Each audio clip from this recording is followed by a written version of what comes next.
Don't go there. You are a technocrat. I mean, you can speak to whether or not it was appropriate or inappropriate for that to occur. Would you have done that as a permanent secretary? Politicians get the information from wherever source that they can. That's going to be the extent of your answer. Yeah. Don't go there. There's a lot of noise around the data protection bill that, in my respectful view, is not warranted. I was one of those making noise, and it's simply because I was concerned about that specific section 33. Don't go there. Are you going to be offering yourself up as political leader of the party? I see you've called me here for much more than diplomatic passports. I don't mind that. Don't go there. What is the relationship like between you and your leader, Dr. Mitchell, your boss, Dr. Mitchell? I'm not sure how to explain how to answer this question at this time. I prefer not to answer. Don't go there. They said that you approached the bank for the loan before the election and that it only materialized after the election. There are also conflicting reports around the quantity of monies that were received. What is the reality here? People try to extort the truth and to make all kinds of things about it. I just stay quiet. So if you notice, I was really and truly quiet about the whole matter. Well, except with not with the New Today newspaper. The New Today newspaper reported on this, so I'm not too sure you were quiet on this. Go ahead, Honorable. Go ahead. Well, I'm just trying to answer your question, right? Don't go there. I think we just spoke at length about the regularization framework. So yes, we did. But let us talk. Let us talk, Prime Minister. Let us talk about the workers who are dismissed. The Bubb Report. We go there.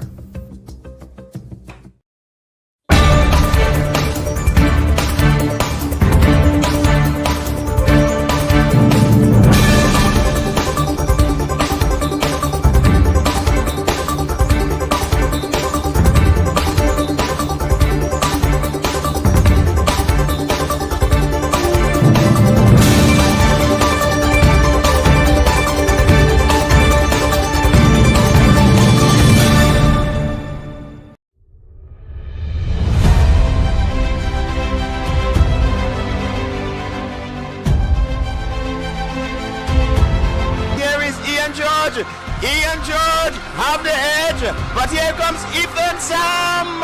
Ethan Sam. Yes, you see that purple and that gold. They have the fans. And Mystique, the ninja. Okay, coach. The old Fort Cannons. Out like a bullet is Cash Esteban and Philip Mitchell. Cash Esteban taking that turn. Philip Mitchell on his inside. It's Cash Esteban and Philip Mitchell as they straighten up. It's Cash Esteban, but here comes Philip Mitchell. It's Steven and Mitchell. It's gonna be Cash Esteban. Revenge is sweet for Cash Esteban of GBSS.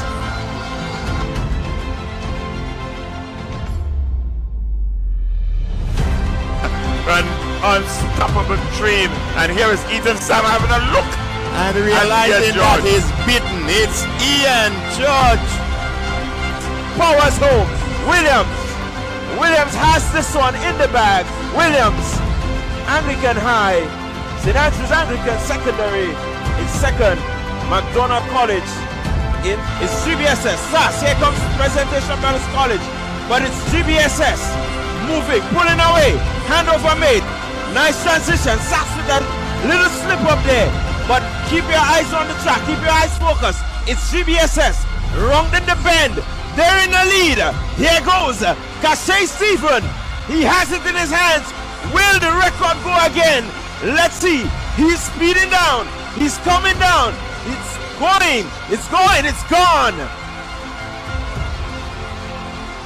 GBSS pulling out a clinical performance.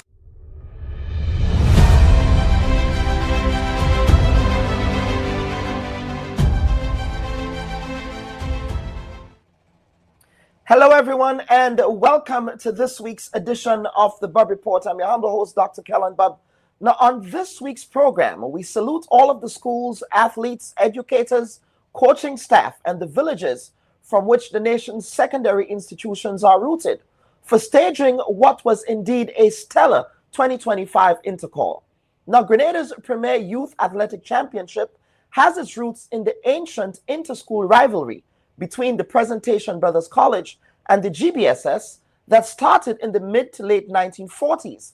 In fact, the founding principals of Grenada's Intercol were Brother Anthony Ligori of the Presentation Brothers College, as well as Mr. K.I.M. Smith of the Grenada Boys Secondary School, to be later joined by the St. Andrew's Anglican Secondary School under the stewardship of Mr. Cresswell Julian. Now, every Intercol Games highlights the athletic prowess and potential that budding Grenadian athletes possess, as well as the extraordinary talent and tenacity of the different coaches tasked with nurturing the future Olympians in our midst. One can say that this year's games presented a panoply of talent from all schools. Now, while the traditional rivals staked their place in the history books, other schools, including my alma mater, yes, my alma mater, I can't believe I'm saying this, the Presentation Brothers College, the Old Fort Cannons, ensured that the games were indeed competitive. Now, the athletes themselves embodied true sportsmanship by extolling the virtues of fair play, respect, and the unwavering pursuit of excellence. The unsportsmanlike conduct of spectators and some in the commentariat was silly sideshows that should not daunt the Grenadian athletic greatness that we saw displayed at the Sir Karani James Athletic Stadium last week. Now, once again, congrats to all of the athletes for their great performance. And folks, as we go to break, the Bubb Report takes this opportunity to extend our deepest condolences to the family of the late cultural icon and choir director, Lynette Edwards. Now, Lynette Edwards was the aunt of the late, great David Peck Edwards and a daughter of Grenville Street. Now everyone calls it Four Roads. And she was a cheerful and ardent supporter of the New Dimension Steel Orchestra, as well as a dedicated member of her church choir and a valuable resource to the Spice Island Youthquake and other musical organizations in Grenada. I personally remember Miss Edwards as a friendly neighbor who always offered a word of advice to young people in the Grenville Street environs. Now, may her soul rest in peace and may her memory be a blessing. Folks, this is the Bubb Report. We'll be right back for the first segment of the program. Please stand by. So welcome back to this week's edition of the Bubb Report. Now, as you're joining the program, please do us a favor by liking and sharing this week's live stream. Of course, for those of you who participated in Intercol, we also want to hear from you in the comment section. What were some of your favorite memories? Again, on today's program, we want to accentuate the positive.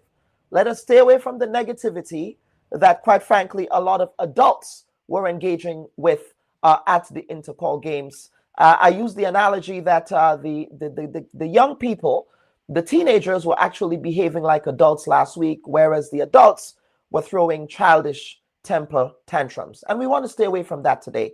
So just share with us what were some of your favorite memories from the 2025 Intercol season. Now, as Team Grenada looks forward to competing in the 2025 Carifta Games in Trinidad and Tobago, as I said in the intro, we look back at the historic three-day affair that was Intercol 2025. From the nail-biting photo finish in the 200-meter final between Sam and George, to Joshua Telesford's impressive 1.39-meter jump, to the GBSS's record-breaking 4x100-meter sub-junior final, and Kashay Stevens' stellar performance in the 200-meter race. Those are just some of the events that made this year's Intercol memorable. And of course, here to make sense and debrief the 2025 Intercol Games are Dr. Dan Abel Jeffrey. Of course, she's the principal of the St. Andrew Anglican Secondary School, but she's also the chairperson of the Grenada Association of Principals of Secondary Schools. We also have another principal here, Mr. Kenny James. Mr. Kenny James, who is a member of the association, as well as the principal of the Grenada Boys Secondary School. And we have two coaches joining us as well. We have Mr. Nicholas Benjamin, representing Team GBSS, and we have Colin Francis, representing Team SDCSS. Ladies and gentlemen, welcome to this week's edition of the Bubb Report. And off the bat, let me say congratulations to all the teams that competed, but a special congratulations to the victorious schools. And I believe Dr. Jeffrey and Mr. James, now SAS and GBSS are tied. Yes. Yes. So Yes. I Yes. suspect Yes. next year will be where the rubber meets the road for that tiebreaker. That's right. That's right. And I see, Dr. Jeffrey, I see you guys are gunning for them. Of course, So, yes, we are. so congratulations. I just want to open with a broad question from everyone. If we were to rate the preparations going into Intercol, the actual execution of the games, because of course what we see the athletes doing stellar work, but what we don't see is the intense background work that goes into that. So I think we have to measure success also within that context of the work that you do to prepare the athletes. So Dr. Jeffrey, I'll start with you and then I'll go around to Mr. James and to the two coaches. Good morning, Dr. Bob. It's always a pleasure to be here, and Yes. good morning to your audience. So, as you've stated, it's always a lot of work goes into the preparation for the Intercol Championships. It is not just a 3-day event. It takes a lot of meticulous planning in order to execute this exemplary event that you have seen over the 3 days. It takes a lot of planning within the schools themselves as the schools prepare the athletes to come out and perform at their best. It also takes a lot of planning from the organizers. And just let me clear up a little bit, because many people do not understand the relationship between the Grenada Association of Principals of Secondary Schools and the Grenada Secondary School Games Association. The Grenada Association of Principals of Secondary Schools, that's GAPS, is the owner of the games. However, there is an organizing committee that comprises of different experts from different fields that come together to plan and execute. So you have principals as part of the Grenada Secondary School Games Association, but you also have other experts. So we have people, that's where the technical director of the games comes in. We have people who take care of all the various aspects of the games that you see that we put together. We come, we embrace and we make into that one Intercol championships that we have during those days. So really and truly, the Grenada Secondary School Games Association is a creature of the Grenada Association of Principals of Secondary Schools, and that is why the president of GAPS is always the chairman of the Games Association. Thanks for clearing that up. Yes, Mr. James, over to you, sir. I see you bleeding blue this morning. I wonder. He's always. He can't help it. Dr. Bob, good morning. Good morning. Good morning, sir. Panelists. Yes, sir. Good morning to the viewers of the report. For the first 2 days of Intercol, Dr. Bob, I wore a blue pants and, of course, my green GAPS top. And as I said to my colleague principal, for there to be an Intercol, you need SAS and you need GBSS. But my mode of dress was saying that GBSS will be on top and SAS will be below, you know. But together, we have a photo somewhere with two of us, because we have our own little banter too as principals. Yes. We rep for our schools. We don't do it. We all rep for our schools.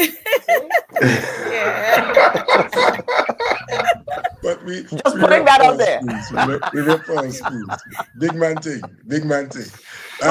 Looking at the games, a lot goes into this. I've been saying people don't understand, as schools, for example, the amount of money that you put into preparation, the preparation before, and when you go into the actual Intercol camp and training. You could easily, a big schools like ours could spend anything close, if we quantify everything, 100,000 or more. if you put everything together. Because there are times when we have to ask old boys, old girls to come along with us and support us and so on. And that kind of chips off from what you have to put out as a school in terms of your direct coffers. But it's an expensive undertaking. So that is one of the major things, the sacrifices. Because remember, many of these athletes, when they go out, whether it's in the morning period or the afternoon period for training, there's some classes that they'll miss. Now, the teachers now have to go back and work with them to ensure that they get that coverage. Because what you don't want is to have a situation where a child is representing the school in a sporting activity, and because of that, he loses out on his academics. We never want that, especially at GBSS. That for us is a no-no. You're going to represent the school. You are an ambassador of the school. And as a result, when you come back, there must be that willingness. There is that willingness to work with you to get you back on track. There's some cases where you have to do extras because you want the athlete to succeed. You want that holistic development for the athlete, because we are mindful that coming out of the Intercol games, coming out of your secondary education, there's the option of scholarships. And we want to make sure that when the universities, when the colleges see the grades, that they're happy with what's there. So all of that is part of the whole preparation and build up. Sometimes you have to literally feed some athletes because of the socioeconomic circumstances. Yeah. The level at which you want them to be at for the games. You have to make sure that this boy, this girl has breakfast, has lunch, has something to go home with, because you want them to feel comfortable, right? Yeah. Some people say, oh, you're using them, and you don't want that. You want to make sure that you assist them in their development. So all of that is part of the whole preparation. Let me bring in the coaches here to join this conversation. Now, coaches, of course, congratulations to you both for winning both the boys and girls division. Mr. Francois, I will start with you.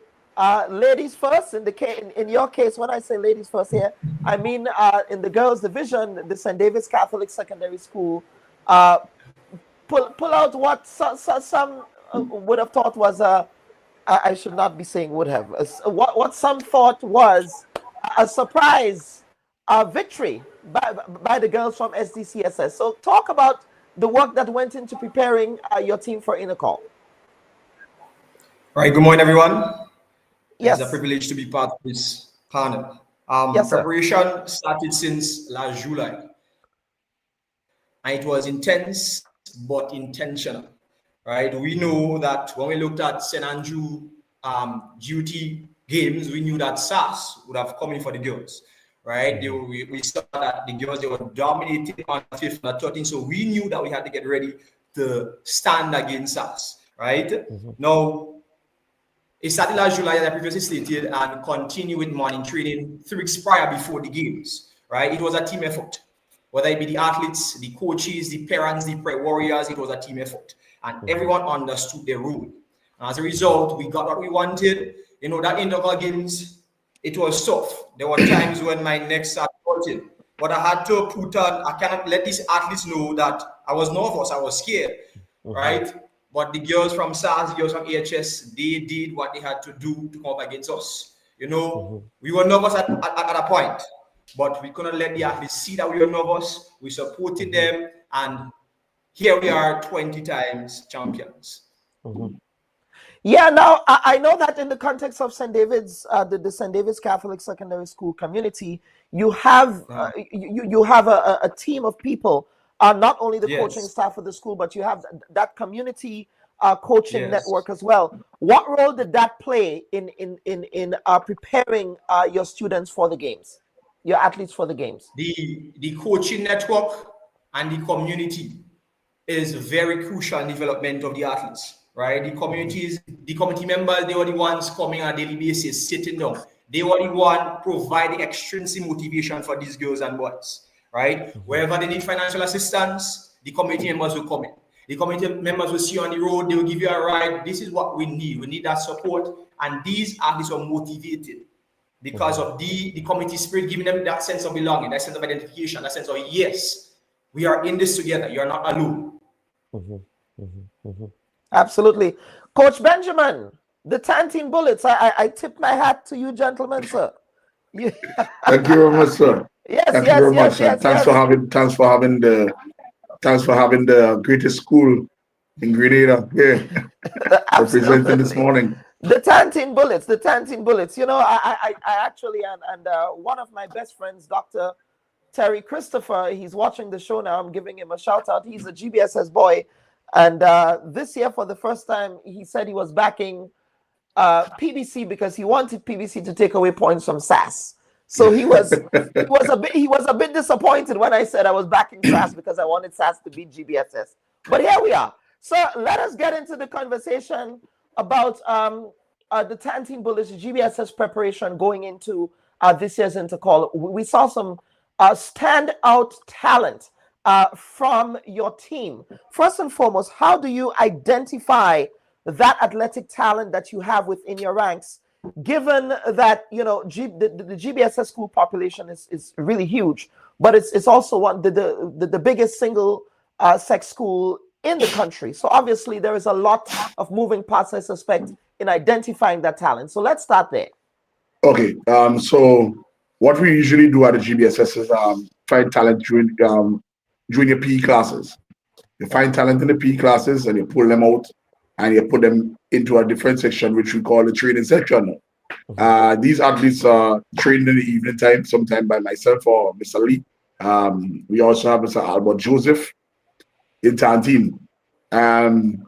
We used to go to the primary school games and look for athletes before, but it comes to a kind of stop now because there's so much clubs, and funny enough is I encourage the clubs because the clubs are doing very well for Grenada. So there's clubs with coaches who is affiliated with different schools. So now and then you will see a good athlete from a primary school would divulge yourself to PVC because of who's the person who's coaching them. You'll see a good athlete from, I can tell you for one school, for instance, so St. George Government, which is spring school, that would divulge yourself to St. David's Secondary. And the majority, Heinz and the others may push yourself towards GBSS. However, I always told people that you have a good athlete, a son, send them to GBSS. You want the continuation, send them to GBSS. Because I've seen great athletes come through primary school, and when they reach secondary school, that was it for them.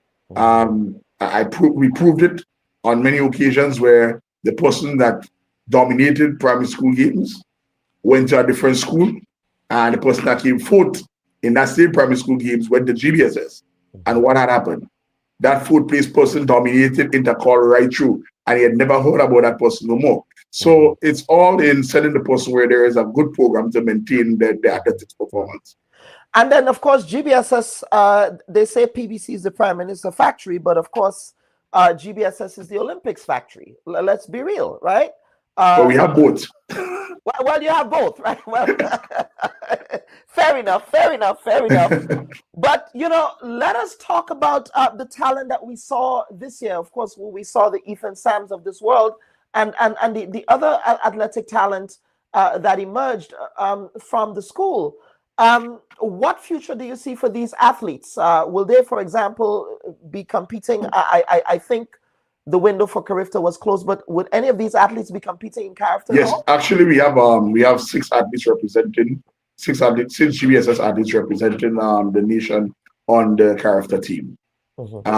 Also, we have 8 athletes preparing right now as we speak to travel to the US tomorrow to compete at the Penn Games. At the Penn Games? Yes. Very well. So how is the preparation? Because I know that, of course, you know, preparation for Carifta started immediately, right after the Intercol, or perhaps before. So can you talk about the preparation for going into the Carifta Games, which will be happening soon? Well, yes. Well, Intercol called off Thursday. The athletes went into camp yesterday, which was Saturday, and they will stay in camp until traveling date. They're right now at present. They're in training in Cuthbert Peters Park, St. John's, and in preparation. The coaches are there, and I think Grenada would do very, very well at this Carifta Games this year. Absolutely. So, Coach Benjamin, congratulations again. I do want to bring back the principals here, Dr. Jeffrey and Mr. James. In terms of, and we have some viewers here saying that they were very pleased to see the inclusivity at the games this year, in respect of including, I believe, children with special needs at the game. So can you speak to the thought process that went into ensuring that the games were as inclusive as possible? Now, one of the things I did observe, though, was that there were two schools who were not involved. That was the Gateway and the Berean Christian Academies. Is there a reason why they were not involved? Is it that there were not enough athletes? What's happening there? Okay, so let me start off first and foremost to say congratulations publicly to our winning schools and my good friend Nick Benjamin. Just letting him know that next year we will be coming back harder. So it's not only GBSS that is the school for athletics. We know that SAS also has that. So as Mr. James said up front, without SAS, we wouldn't have an interesting Intercol. Without GBSS, we would not have an interesting Intercol. But of course, without any of the schools, we cannot have an interesting Intercol. So we congratulate everyone and especially the winners. In terms of inclusiveness, we have always, it has been a trend in recent times to involve the para athletes in our Intercol games. So it is not the first year that we have done that. It's something that we have started recently and we continue to do because we understand the importance of having everyone with the ability to do something that is pertaining to sports to be involved at the Intercol games. So even if it is not to run on the fields, we also have the match pass that was started 2 years ago. So this was our second year of the match pass. And we have seen how it has grown so much over this past 2 years. And we also include students with various talents. So we include the students who can play pan, we try to involve the students with the drum corps. We include the students who can dance and everything that if you can recall, last year we even had some junior calypsonians participating. So every time we try to include more and more so we can have more inclusivity in the Intercol games. What was the next you asked? Yeah. There were two schools. Okay, the Gateway and Berean. Yeah. Right. So Gateway school is no longer a secondary school. So that's the reason why. Okay. For Gateway. And then we had not Berean, but Beacon. So the Beacon High School did not have enough athletes to participate this year. Very well. So thank you for that. Now, this year, and I'll bring this in for a general conversation now.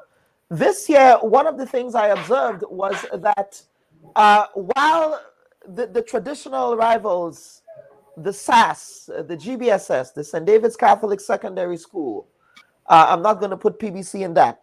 Eggs have no right in Rockstone dance. I know my place. But, this year we came a respectable third, and that must be celebrated.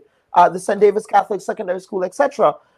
Every school, though, attempted to put numbers on the board. And coaches, I want to begin with you on that. That's one of the things I observed here.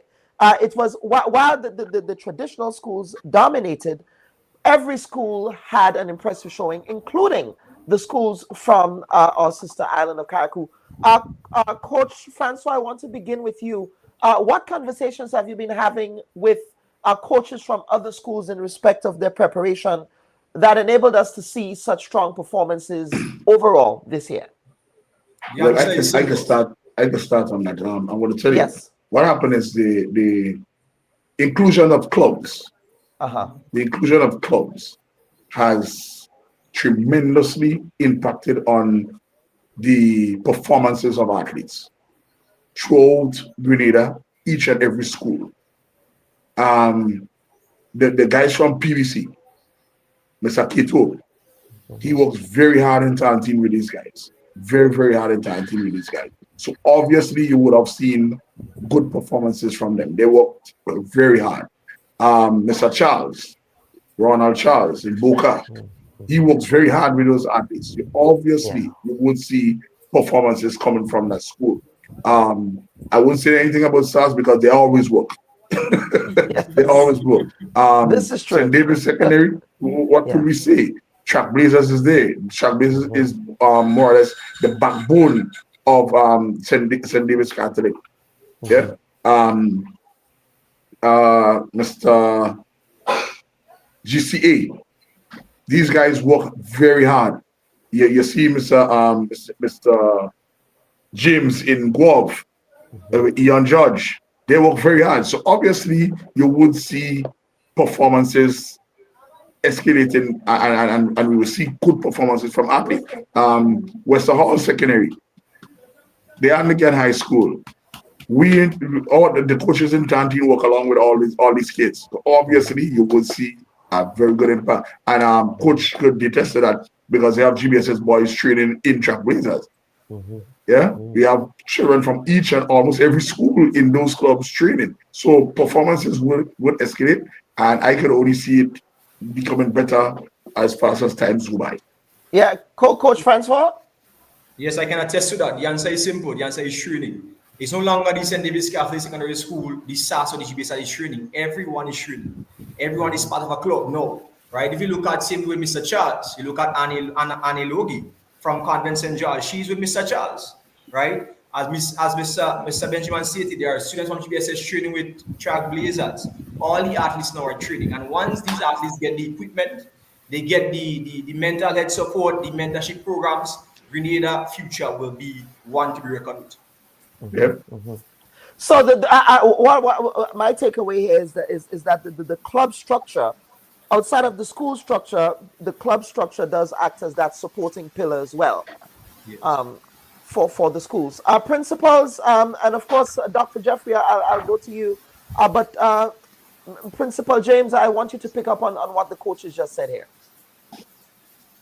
Thank you, Dr. Bob. Indeed, we have to recognize that the athletics generally in Grenada has evolved. The earlier days, the 80s, the early 90s, what we saw, the model that we had was you have your sports, you see your performers, you pull them out, you prepare them for Intercol. We've gone past that. And as the coaches have outlined, that's because of the clubs. So since some of these athletes are at the primary level, they are involved in club activity. And there's a year-round program that's handled there. So you're building that athlete throughout the year. So when you get into the sports season, you have some good performances. In addition to that, something that we can't underestimate is the fact that when you have athletes leaving St. David's, SAS, GBSS, and becoming coaches too, and working along with athletes, you're coming from an institution that has a certain legacy, and you want to build your school now. So you have in many of these schools, in many of our schools, you have the coaches. So I have Nick, I have Kwashi, I have Lee, who's part of my supporting staff. But outside of that, we have Hood. We have a number of other guys who come in along with teachers inside, Mr. Vaughan Joseph. who are also contributing to the coaching of the boys. And this is because many of these guys were past athletes and they understand clearly what has to go into the athlete, the level of work, the level of preparation. So with that, you find that across the island, schools are improving. The performances at Intercol will continue to improve because of that. And the athletes now have a thirst for that degree of excellence. So Right. we'll see more of that going forward. Dr. Jeffries, is that the case in your well, I should not even be asking if that's the case. I know that would be the case, right, in your district. Exactly. That was what the point that I was going to add, that apart from the clubs, we have the improvement in the schools, where the schools are putting much more into the sporting programs. So it's not just the SAS and GBSS, and you said that eggs do not have place in Rockstone dance, but you have to remember the history of the Intercol games. It used to be GBSS and PBC. So PBC is not really an egg, eh? So you're muted. You're muted. Yeah. I'm just saying what other people have said. Oh, what other people are teasing saying, me but from a yes, certain but the school fact, on the other side of town. But you know. all right, but yes, so now most of the schools are putting more into their programs and having year-round programs rather than just getting up and filling an Intercol team just to take part in the 3 days of Intercol. Schools are seeing that Intercol is not 3 days. Intercol is a build-up, and it culminates with the 3 days of competition. So much more is being put into the sporting aspect, the athletics aspect within the school level, and added to that, as Nick has said, there are much more clubs existing now, and students are more involved in clubs. So the two combined really bringing about the improvements in terms of our athletes. Now, one of the things that you spoke about earlier, and that has to do with the cost factor associated with preparing schools, preparing the athletes for Intercol. Intercol is not, by any measure, a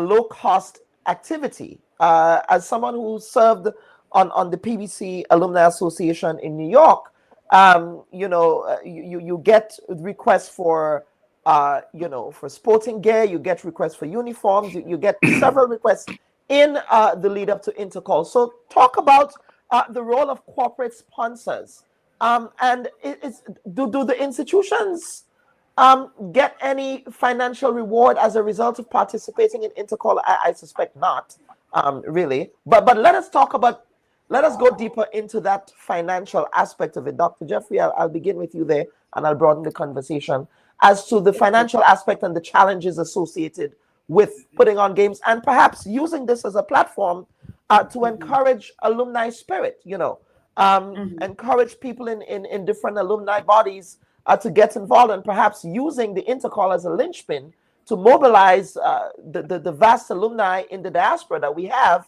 and even in Grenada, to support the work of the schools.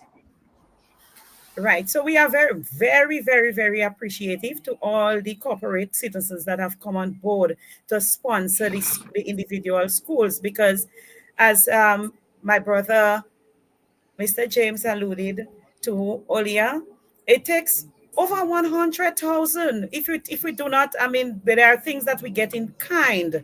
So sometimes we eliminate those. But when we include everything, it's over $100,000 to prepare our athletes to come out and participate in the Intercol games. So we really do need the contributions that the alumni, the corporate citizens, just people in the community, anyone who can help, can assist, can support those schools to please contribute to the development of the athletes and the programs at the schools, because it is a very expensive venture to participate, to develop the students and to participate in the Intercol games. It is not just, as I said, about going into the 3 days. It is about the preparations before, leading up, We have students who sustain injuries as they train. We have to take care of these students. We have to feed, we have to transport, we have to, some of them based on the socioeconomic situations of at their homes, we have to take care of all or most of their needs. So we need to give them that support so that they can feel a sense of belonging. And people will not always say that, oh, we just want them for what they can do. We see them as part of the school, and we see what they can get from being a part of athletics, and we want them to achieve whatever they can. Because at the end of the day, when we develop them, they are the ones who are going to benefit, not the school. The school is just bragging rights and so on. We're getting. It's not anything much. We're spending much more than we get back. But for the love of the children, for the love of the athletes, for the love of the nation, we want to develop them. So we do all in our ability too. And we need the assistance of everyone so that we can do an even better job at it. And let me just touch the aspect, do we get monetary rewards? So last year, for the first time, we were able to give $10,000 to the first place, 8,000 to the second, 6,000 to the third, 4,000 to the fourth, 2,000 to the fifth. So we paid 5 top prizes in both male and female for the first time last year, because it's not a money-making venture. It's very expensive to run the Intercol games too. And this year, with the bigger input of the government of Grenada through the National Lotteries Authority, the Ministry of Youth and Sports itself, and IMA, we are able to pledge. We haven't done it as yet, but at our award ceremony, we'll be paying out 10 prizes. So the top 10 schools will be getting, there will not be a change in terms of the amount for the first, second, third. But I believe from the fourth go down to the 10th, there will be some adjustments so that the 10th place, up to the 10th places can be included. And that's what we try to do. Every year we try to make an improvement so that more schools can feel the impact and more schools can benefit. And eventually we're hoping that schools will be able to get something substantial, that they would be able to offset a large measure of the cost that they put into the Intercol games. Dr. Bubb, yes, Mr. James, go ahead. This is of extreme importance. Yes. And I'll start with the Intercol end of it. You know, people say, well, you're making a lot of money in this Intercol. But I challenge you to go back, look at the 1 and the 2 of the Intercol games in terms of the support of the public, and even sometime our schools, and you would recognize that the stadium is not packed out on those days. Yeah. But whatever you make on the 3, you still have to stretch it. I am responsible for logistics. The GBSS is responsible for that. And in going around the stadium on day 1, you know, I felt sorry for some of the vendors, especially those under the bleachers, because you had maybe about 5 or 6 students on the bleachers on day 1. But the vendor had to come in with everything prepared, right? So it's a serious balance that has to be had in terms of the finances and that support. Mm-hmm. We have sponsors coming on board, so of course we are Najiko GBSS, and Najiko is green, GBSS is green, and we've been working together for some years, right? But that sponsorship comes in for Intercol. Who is sponsoring the preparation? Mm-hmm. Who's sponsoring the spikes that's needed during the preparation? Who's sponsoring the training shoes? And it's not just a generic shoe. Who's sponsoring the jumping shoes? Because the jumpers need to have a special shoe. And the reality is we've gone past the time when athletes run on the track barefoot. I mean, you may have one or two children at the primary school level who's still doing that, but that is not the best thing because one, the material on the track with your barefoot, you could damage yourself. Yeah. And then the heat on that surface. So as at the secondary level, we try to ensure that once our athletes are going out there, that they're well prepared and they're looking good. In our case, Nick told you about the team that's going off to Penn Relay tomorrow. Yeah. Right? Now, that venture is heavily financed by our alumni, the GBSS Alumni International Foundation, the AIF, right? Because as a school, GBSS had to balance in this year, GBSS having its sports, GBSS having its preparation for Intercol, GBSS having Intercol, and still GBSS preparing a team to go to Penn Relays, which involved visa, which involves we had to travel to Barbados to get the visa for the boys. We couldn't stay here and get it. And I mean, we know we do these things on an individual basis. And so you know the kind of cost that could be racked up doing this for a team. So a lot goes into it. And sometimes, you know, as alumni, you might find, well, they're always asking for things. But we always asking because one, it is actually cheaper out there for you to source the equipment for us than we getting it here. And so sometimes it's not just about maybe sending money, but you purchase the equipment. We have some javelins, but after a while, the javelins get damaged. So you may say, well, last year we sent 2 javelins for them. Yes, but the javelins were being used. So you have to, things as a short put. Well, I don't know what could mash up a short put. It may just go missing. But they discuss, right? Yeah. These implements, they get damaged and you need to replace them. So from time to time, every year you may hear a school asking for something that might be the same thing and so on. But trust the process. And I mean, of course, all the institutions are accountable. That once you're giving, you need to know, okay, what is happening. It's not that you just mismanage the stuff. But this is an important part of the development of the sport. And some sponsors, because this is something I think we have to guard, some sponsors want the big name, but many of them aren't willing to pump the kind of money that's necessary into it for the name, right?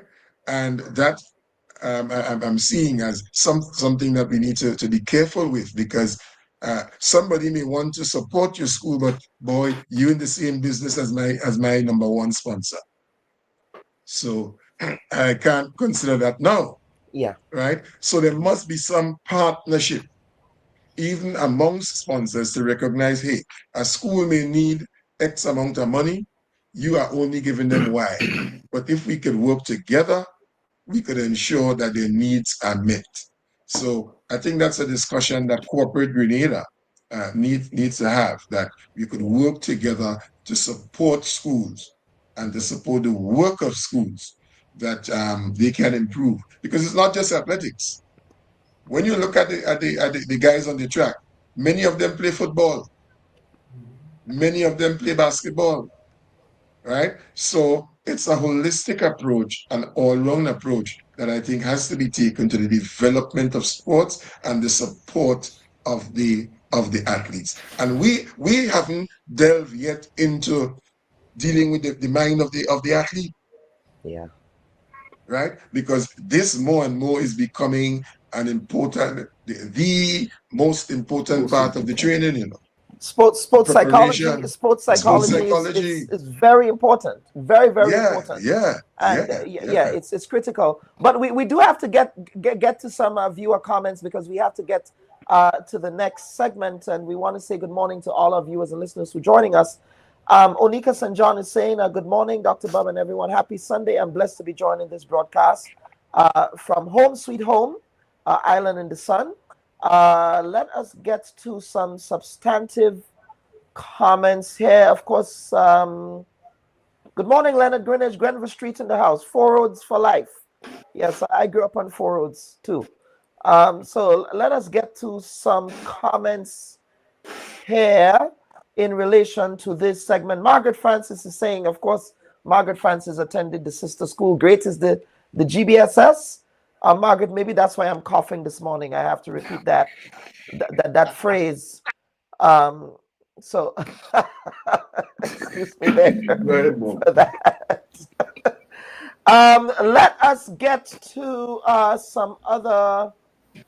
Dr. Christopher is saying, if you're asking about preparation, the answer should be no comment. And yes, I actually endorse that sentiment. I have nothing to say to them, and the athlete, quite frankly, should have nothing to say to them. Don't even get me started on that, because we're not focusing on that temper tantrum negativity. And our athletes rose above that so brilliantly. And I thought that was very impressive, and it's testament to the work of our educators in Grenada. Let us get the let's see here. Let's see. Lots of promising athletes. Mr. Wendell Riggs is saying lots of promising athletes I saw. Great talent and ability. What is the next step forward after the Carifta Games that some will participate in? Track Blazers, are there any meets that perhaps St. David's athletes might be participating in? Of course, we just heard that the GBSs will be participating in a meet here in the US. And of course, you have Carifta. What other games would the students be involved in? After the Carifta Games, there is the Winston-type games, and there is the Las Vegas Invitational, St. David's Track Blazers Invitational. Okay. Yeah. Very well. Coach? We also have... Yes, we also have a games by Classic Lighting coming up. So there are at least 3 local games that the athletes can continue to participate in right down to June. And we're hoping that all of the athletes would take the opportunity, all the schools would take the opportunity to get the athletes involved. Yep, absolutely.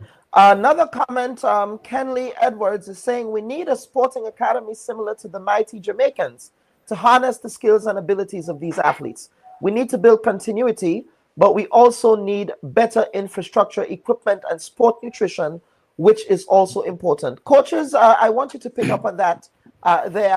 I'll begin with you, Coach Benjamin, and I'll get over to Coach Francis. Yes, I share the same sentiment. I spoke about that a couple of times already in meetings where I figured that we here in Grenada should invest into a concentration camp. What I mean by concentration camp is we are seeing now a lot of sprinters, good sprinters coming out from under certain clubs in Grenada. You're also seeing good middle distance men coming out from certain clubs in Grenada.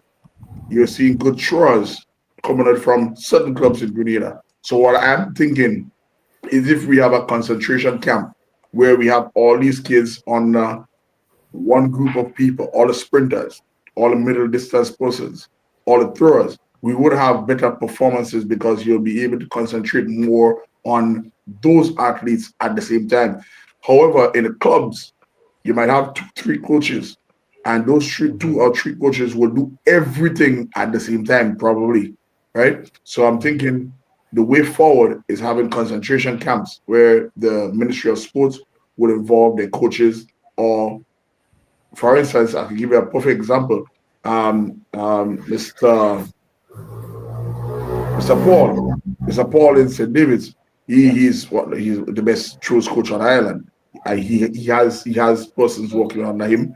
I'm a very good throws coach. You have people like myself, Mr. Paul, under our body with the throwers. Yeah, Mr. Lee is doing his job very well. Mr. Albert Joseph. You have Mr. Max Sween. And you put these people on an umbrella with the athletes that is doing the middle distance and sprints. And I can tell you, within, I wouldn't say give it a year. I wouldn't give it a year. I would give it to someone like about six months. You would see better performances. When you have the kids open out in the clubs, the clubs have a program. Everybody have a program. And sometimes when you go through the program, kids get left out sometimes, unless the child have that, as we were talking, a cycle to want to do it and want to be there all the time. That drive and that motivation. Yeah. Yes, Coach Francois? I somewhat agree with the concentration camp. We need to focus on getting the equipment, the facility, these mentorship programs, right? These sports psychologist programs to help get into the mind of the athletes. Because creating something, an academy similar to Jamaica's, it will take a lot. We will have to revise the education system because these athletes train in the morning, they have classes and back in the evening, right? Our education system has to be created in a way to cater for that sport academy similar to Jamaica's.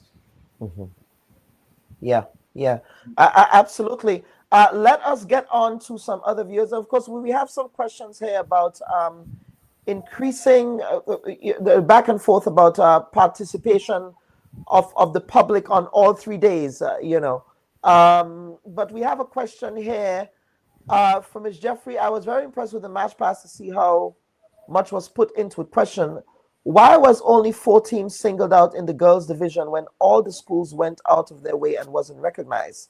Wasn't any funds given to the schools for the match pass? I also heard that children from Carriacou had to return to Carriacou after and then returning back to the morning to compete. Can you clarify those 2 questions? I'm not too sure I'm following the question on the match pass aspect of it, but if you can attempt to answer, please. Right. So just like in the Intercol games where we have the top 3 winners, for the match pass we give the top 4 winners. So we have the first, second, and third places in both the male category and the female category. So that's what happens. And then we have the sponsors' choice. So the sponsors usually select 2 teams that they would name as their choice. So these 2 teams would be any 2 teams that would have participated but not placed in the top 4. What we have done from last year and this year is that the sponsor would give a small contribution towards the schools to aid with preparations, be it to help with the transportation of the students to the stadium, or whether they want to use it to purchase something for the match pass. But schools, generally, the schools put out just like for the Intercol, most of what they need to participate in the match pass. In terms of the schools traveling back and forth to Carriacou, this is not true at all. I did hear that, and I was able to clear it up right away as I heard it. I called a few of the media houses to explain to them what they may have misconstrued, because as is customary throughout the years, we facilitate camp for the schools coming from Carriacou. And likewise, this year, this has not changed. The schools from Carriacou did camp. We had Bishop's College camping in the community center, the boys and the girls at the GFA building. That's in River Road.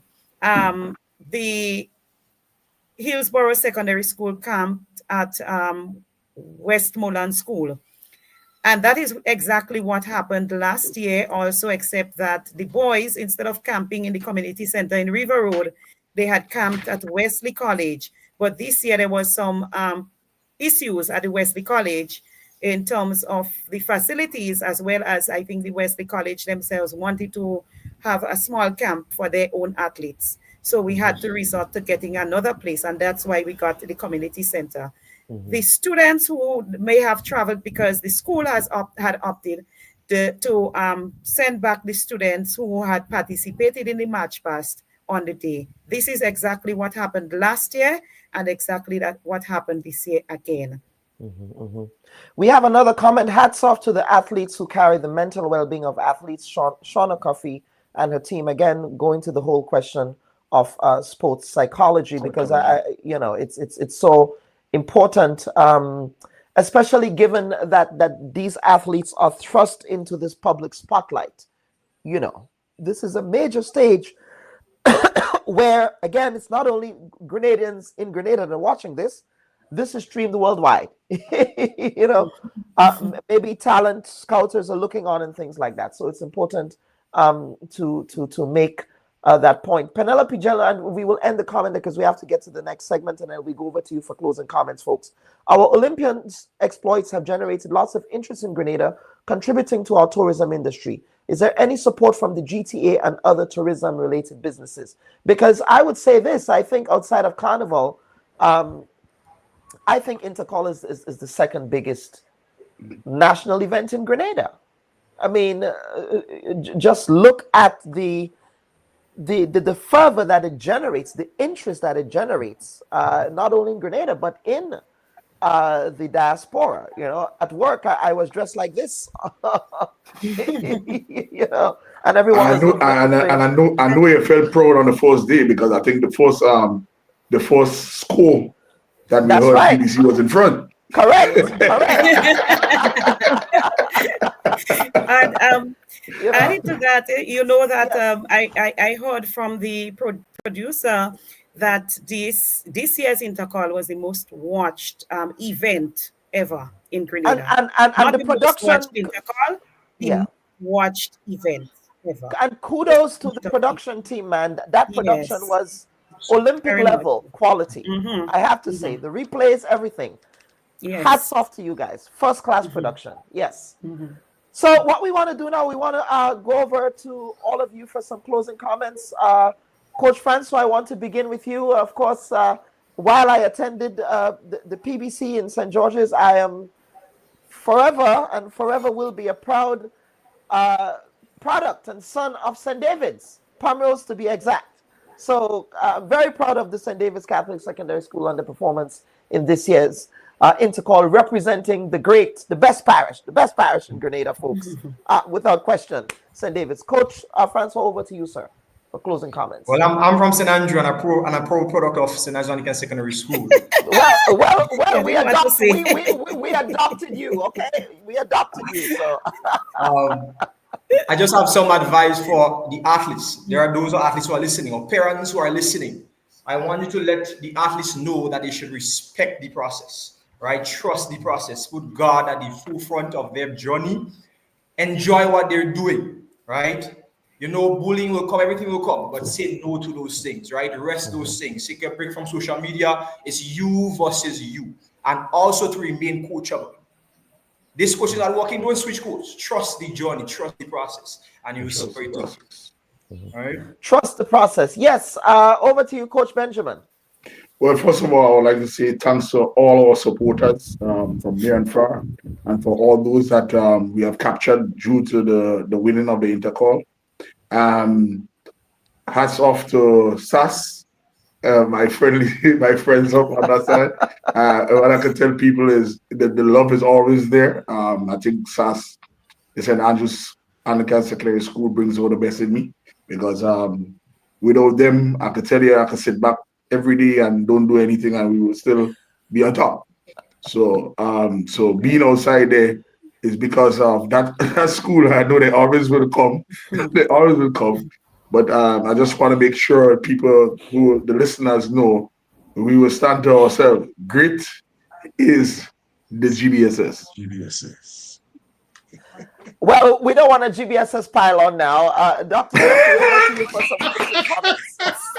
and you sandwich me between them.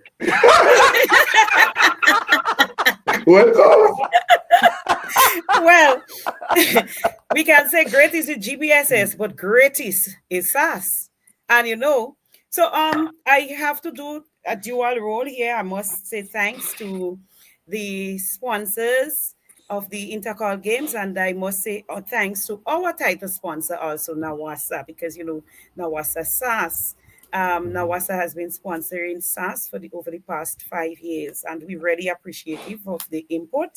Of course, we would be very welcoming to any additional sponsorship, because you know that we always want sponsorship will not do everything that we need to get done. We also say thank you to all the supporters, and I also use the opportunity here to condemn the actions that some of our supporters engaged in, and to say that it is not a reflection of us as a school. It is not a reflection of the values that we instill in our students, and it is not something that we would condone at all. So it was unfortunate that it marred the whole event. It has become a talking point, so much so that some people are claiming that this is the way SAS behaves, but it is not a reflection of us, and we condemn this action. So we are very supportive of all of our athletes, and especially as the athletes are now coming together, not under the banner of schools anymore. The competition is ended, and the athletes are now moving on to represent us as Grenadians. And we love all of them. We love all of them. The competition is something different. When we come up against each other, we want it to be friendly rivalry. We love the banter. We exchange those things. We laugh about them all the time.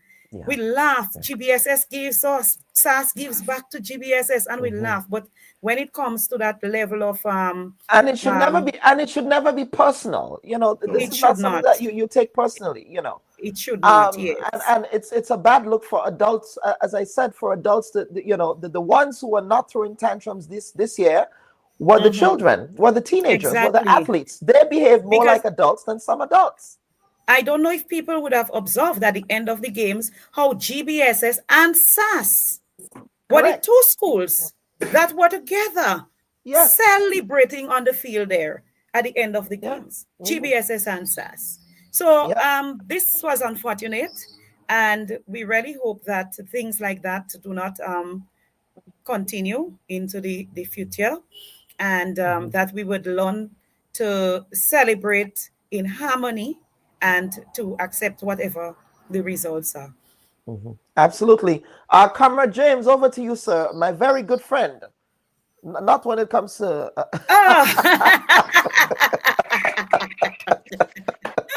I produce People's Exhibit A. People's Exhibit A, right? Right? It says, I am wearing 140 years. Great is the GBSS. She is wearing too strong, too fast, too sass. and this is a shot that we took just before the games concluded, right? So we good.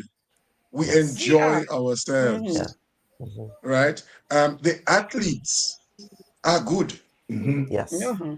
The athletes from the GBSS and the athletes from SAS and the other schools, the athletes are good. And we must always remember that, right? The guys, they give one another talk. Boy, I will beat you, boy. Boy, I want to hold you. So they're good. And as the public, as those looking on, we must never try to break that up. Don't try to get into that. Allow them to be themselves. Allow them to enjoy their friendly competition, right? That's what it's all about. I must say too, Dr. Bubb, from a general perspective, outside of that little hiccup there, the public was very cooperative with us in the Intercol games this year. Right, the police didn't have any major concerns or major issues. People were lined up since about 7 o'clock going into 7:30. There were long lines at the stadium, and people were orderly. As a matter of fact, I didn't realize that the gates weren't open. Based on the lineup that I saw and how orderly the people were, I just assumed that the police was there and teachers were collecting tickets already. And as I started to walk around, I realized no. So we felt some pressure that, hey, these people are there, they're behaving themselves, and we didn't open the gate yet. They did that well. So I want to thank them for that. I want to encourage our people to continue to support the games, continue to support schools. It's very important. We are working to develop a Grenadian, right? That Grenadian, based on his location, might be in GBSS, might be in high school, might be in McDonald College, might be in Carriacou, Bishop's College, Hillsborough. But at the end of the day, it's a Grenadian we're developing. And when they hit the international stage, we talk about Grenadians, right? And so we want to encourage that. That's very important. Sponsors, come on board. support. School is a very expensive undertaking. And whatever little subvention we get from the Ministry of Education, that can't really cut it really, right? It's very expensive and we need your support in that regard. On a more personal note, at the GBSS, I want to thank my coaches. Well, Nick is here. We have Mr. Kwashi. We have Mr. Joseph. We have Mr. Lee Coffey, who is a kind of adjunct coach with us. And then the other coaches that have been working with our boys. Mr. Albert Joseph, you have Wayne Maxwell, who has done a lot of work with Timothy Greenwich, our Grenadian high jumper, right? The Denise and Francois and these guys out of St. David, right? Because our athletes are all over. Yeah. And I always say to them that club and school must work together for the advancement of the athlete. They can't be separated. So I want to thank them. I want to thank also our supporting staff, because some teachers haven't slept in their beds for a week because they've been at school preparing meals, ensuring that the boys have what they need. So I want to thank them. I want to thank our parents who really journeyed with us. You have parents who take holiday just to be with their boys, to be with the GBSS. And I know it happens across the island with other schools. So I want to thank them. And special thank you also to our students who came out and supported on entry to the stadium. They did pretty well. There were some issues that we needed to deal with, which we dealt with. But generally, their behavior was commendable. And so I want to thank everybody who participated from the start of the school year to today in facilitating the development of these games and these athletes. And I say to us, let's continue to work with them. And of course, great is the GBSS. And we thank God for his blessings on all Dr. of us. Bob, yes, Dr. Bob, I know Jeffrey, we want to run, but I want to take the opportunity to thank my coaching staff and the whole of the supporting structure that was there also. So likewise, those young men that are in the coaching staff, Mr. Knight Simon and Mr. Leon Callis, along with our females, Miss Michelle, Miss Charles, Miss Andrew, and of course the whole supporting team. We have Miss Hamilton, who came on board. We also had Mr. Paul Philip, who also assisted, and even Coach Maxwell, who have been working with some of our boys. So we thank all of you that have, because without that support, we cannot do it. And Absolutely. we really appreciate everyone. And listen, yes. Dr. Jeffrey, yes, Dr. Bob, and the real MVPs, the athletes. Listen, the athletes. For us, and we saw it in SAS, in our debriefing session on Wednesday night after that battlefield, we said to the guys, listen, SAS is going to come hard tomorrow, please God. Because we've given them a life. Yes. They have a lifeline. I say, so I could imagine they are in St. Andrew now and they're prepping for us. They're back to the drawing board. So I told them, I say, oh, you owe me. I said, because I already told the principal at SAS, well, accept my condolences. So what is going to happen? Right? The writing was on the wall. So I said, boys, you all owe me. You all have to come harder tomorrow. Right? And our boys went to work on day 3 and they dug deep. And you could have seen the same thing from the athletes from St. Andrew's Anglican Secondary, because it was this, we have a chance, right? And across the board, all of the athletes, thank you. It's because of you we've had this awesome production. Keep training, keep listening to your coach. As Coach Francois said, remain coachable. Remain coachable. Look at it. The world respects our athletes because of the way they carry themselves. There are others who could do better than us, but there's nobody who is matching how the Grenadian athlete is carrying himself internationally. Let's maintain that. Let's aspire to do better in that regard. and to bring home some goals to our country. Absolutely. Lady and gentlemen, thank you so much for appearing on the Bubb Report this week, and congratulations to all of the schools and all of the athletes. And of course, it takes a village. It really takes a village, and all of the villages and communities involved in such a stellar Intercol 2025. Viewers and listeners, this is the Bubb Report.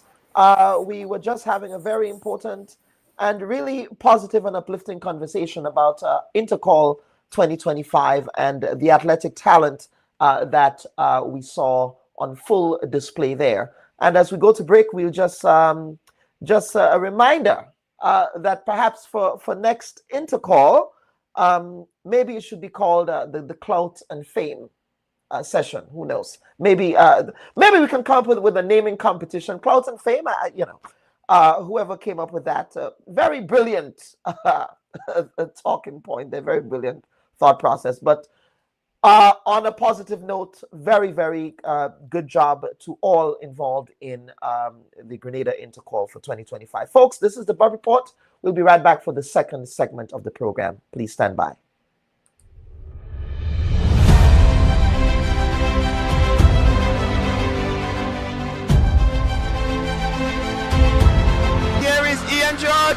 Ian George have the edge, but here comes Ethan Sam.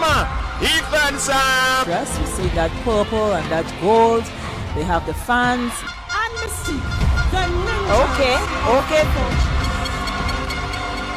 The old Fort Cannons. Out like a bullet is Cash Esteban and Philip Mitchell. Cash Esteban taking that turn. Philip Mitchell on his inside. It's Cash Esteban and Philip Mitchell as they straighten up. It's Cash Esteban, but here comes Philip Mitchell. It's Steven and Mitchell. It's gonna be Cash Esteban. Revenge is sweet for Cash Esteban of GBSS.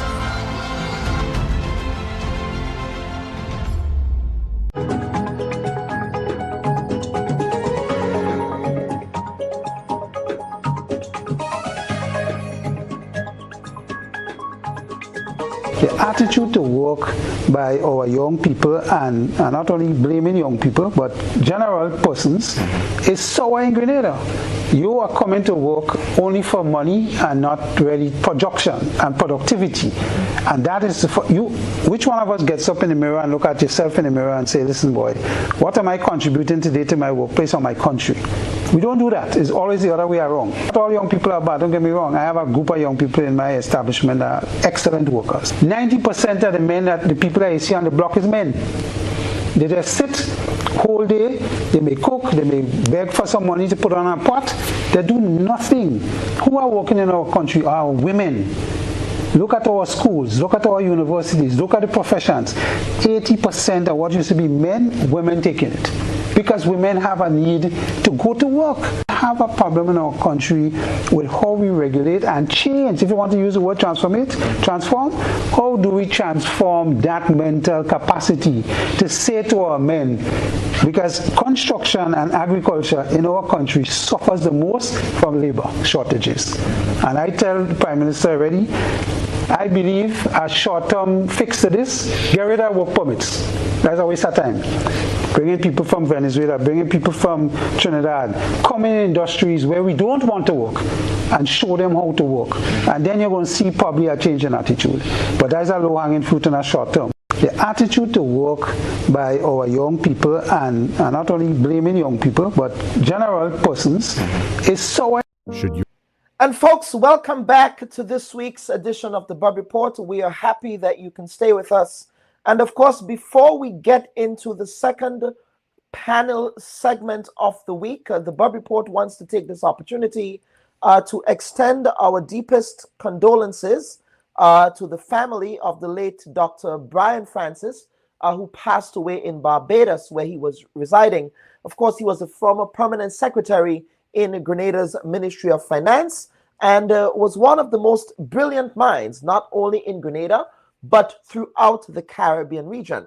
Now, as a trained and qualified economist, he had stints at the Eastern Caribbean Central Bank in St. Kitts and Nevis, and the OECS Secretariat in St. Lucia.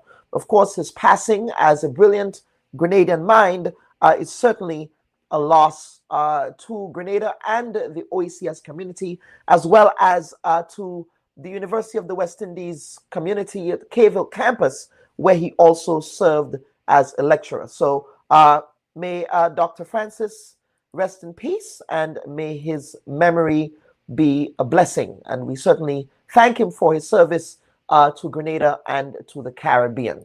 Now, folks, for the next segment of the program, we're going to be turning to the labor market in Grenada and to address the labor woes that might be affecting, that not might be, but is actually affecting the national economy of Grenada. Now, the labor market in Grenada is currently characterized by a high rate of specific youth unemployment, especially among young men, combined with particular skills gaps and shortages. Now, several labor market surveys conclude that, quote, there is a disconnect between labor demand and labor supply in the state and in some OECS countries as well. Labor market experts suggest that the needs of employers are not sufficiently taken into account in the current colonial era education system, which is chided as being too academic and only geared towards orienting current students to work in the service industry upon completion, unquote.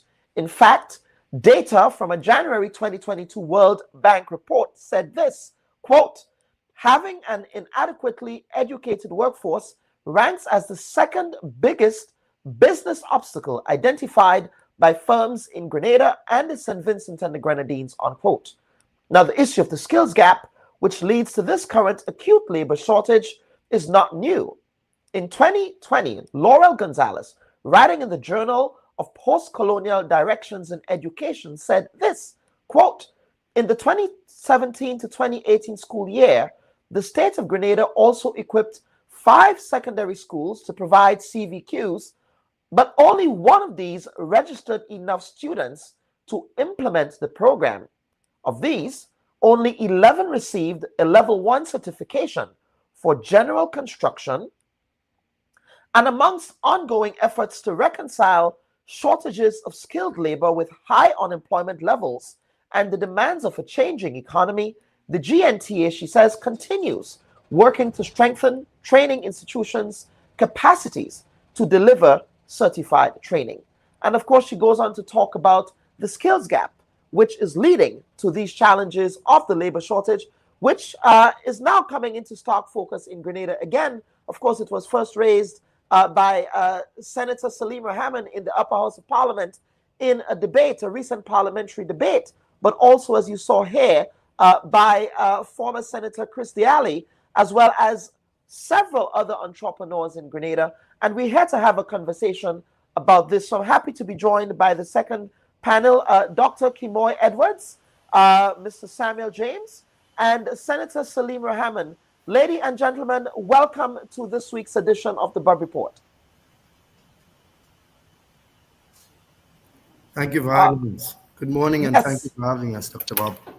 Yes, absolutely. And of course, ladies and gentlemen, this is a very important conversation that we need to have because anecdotally, whenever I come home to Grenada in my communities, whether it's in St. David's or whether it's in Four Roads, you see a lot of guys just chilling and hanging out, right? And again, I'm not making a judgment call as to why they're there, but the fact is, anecdotally, they're there. The social scientist in me says, okay, well, where is the day job? Did you work night? Where is the day job? What is happening? So I want to begin with you, Dr. Edwards, by talking about assessing the current skills gap in Grenada. How is the NTA identifying those skill gaps, and what are you doing? Because the NTA's mandate here is to be able to provide those technical certifications for young people to make them employable. So talk about the work that NTA is doing to ensure that this skills gap issue that leads to this labor shortage is being addressed. Okay, thank you very much, Dr. Bubb. Good morning to you. Good morning to the audience. So the NTA plays a key role in assessing Grenada's skills gap. But before I go to this, I need to highlight that the NTA is part of a wider grouping of associations or authorities. So we belong to the Caribbean Association of National Training Authorities, CANTA, and we have been given the mandate by CARICOM through COSOD to train, assess, and certify regional people in Caribbean vocational qualifications. Now, the NTA collaborates with industry and other stakeholders, the International Labor Organization, for example, to assess the skills gap. The most recent publication by the International Labor Organization shows that we do have a labor shortage or a labor challenge in Grenada. In assessing the skills gap, the NTA has provided the ILO with data showing the areas in which people have been qualified, and also showing the areas in which people will need to be qualified. Now, through our marketing and communications department, as well as our monitoring and evaluation office, we have done surveys to show the areas in which there are gaps. And what we are seeing when we pull our data together, because we do have a database, the database shows that the employment area, the largest employing area, it will be in the wholesale, retail and trade. Followed closely by construction, agriculture, and tourism. Now, we do advocate for matching the skills that are needed with the areas in which people ought to be trained. But as an organization, we can only do so much. And when I say this, it means that we have training providers providing training. They provide training mostly based on supply. So if you have private providers set up to provide training, whether it's in business, in ICT, tourism, this is what they can supply at certain levels. But what the skills gap really reveals is that there are areas in which training ought to be done.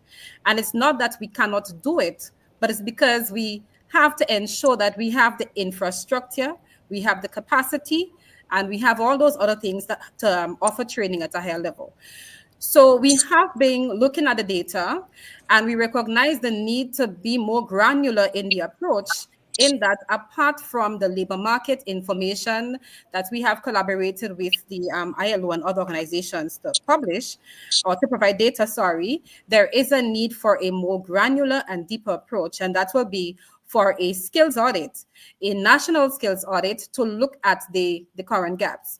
Because what the labor market information publication of this year, February 2025, shows is that there are gaps, and the data is aggregated according to sectors. So there is the construction sector, there is tourism and hospitality, there's wholesale, retail and trade, agriculture, etc. But what the labor market does not show is that more granular approach, in that when we talk about construction, what aspects of construction are we looking at? Are we looking at welding? Are we looking at PV installation? When we talk about tourism and hospitality, what aspects are we looking at? What are the skills?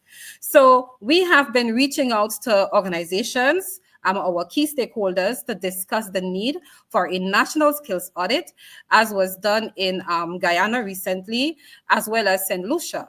So there is the need for that national skills audit, where we are not just going to publish bulk data by sector, but to take a more granular approach at the skills that are needed, as well as to look at how the economy of the country is evolving and what can be the emerging skills and emerging trends, as well as the levels of certification that will be needed for those. Mm-hmm.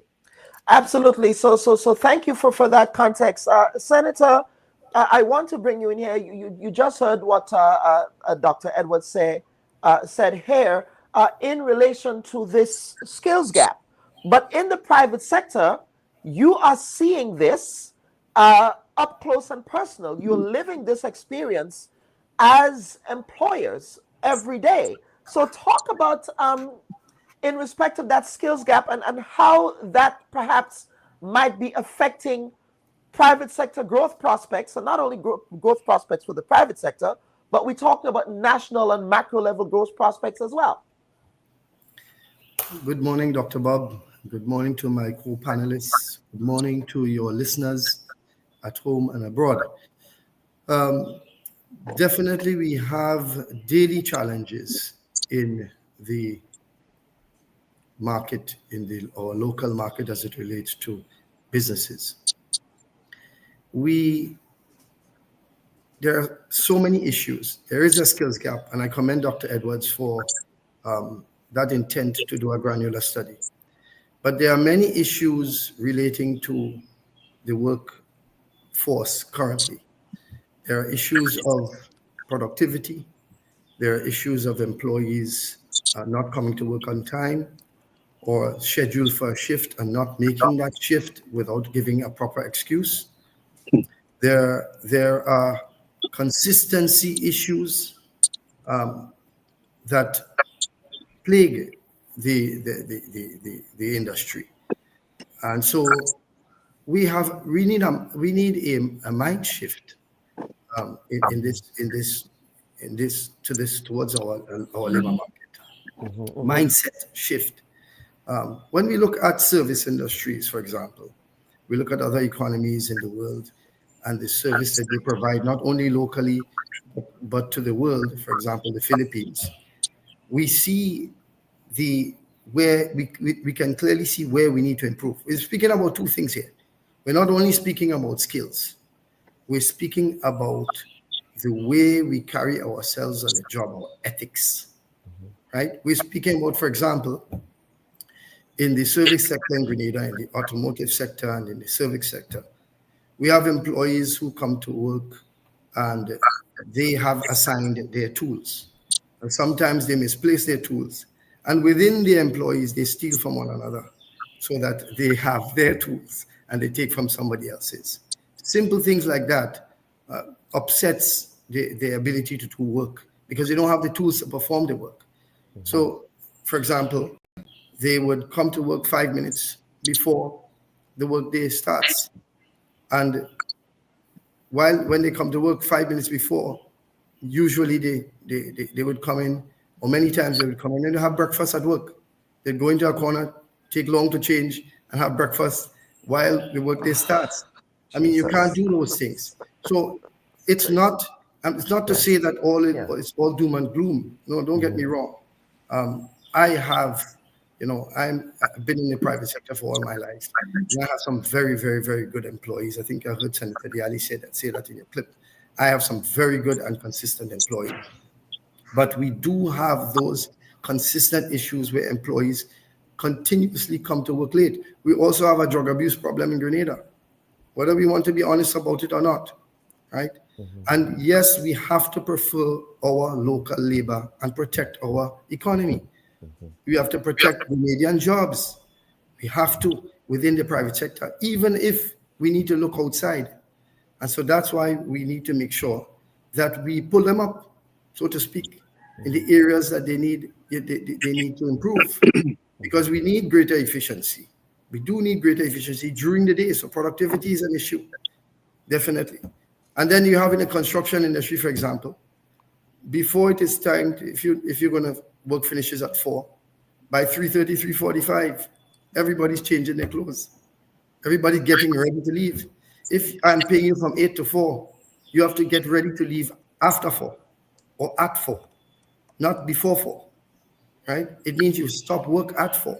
So just the basic understanding and acceptance of these terms that we signed to, we agree to, these are some of the challenges that the private sector continue to face. Now, Mr. James, you are one of the founding members of the Jobs in Grenada, which is, of course, a human resource job posting site where you field job applications from people who want to find work in Grenada. Now, I know that is something that has been the bane of your existence, whereby you would receive resumes. A lot of the resumes are not properly written. Then, you can tell that not a lot of editing went into it. But fundamentally, big picture here, you also speak to some of the attitudes that potential applicants might be having to a particular job. So can you talk about some of the in respect of that skills gap that you are seeing in HR.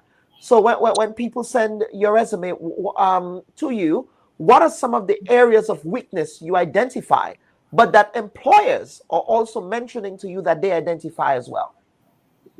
Okay, good morning, Dr. Bubb. Thanks for having me, and good morning to the rest of the panelists and viewers. One of the first problems I would highlight is the fact that they cannot even produce a resume. And on my site, I've had to go as far as to create a form for them to sign up because they don't know how to send an email. So when companies are asking for them to email their applications, they can't do it. They're asking for a link. Where do they click?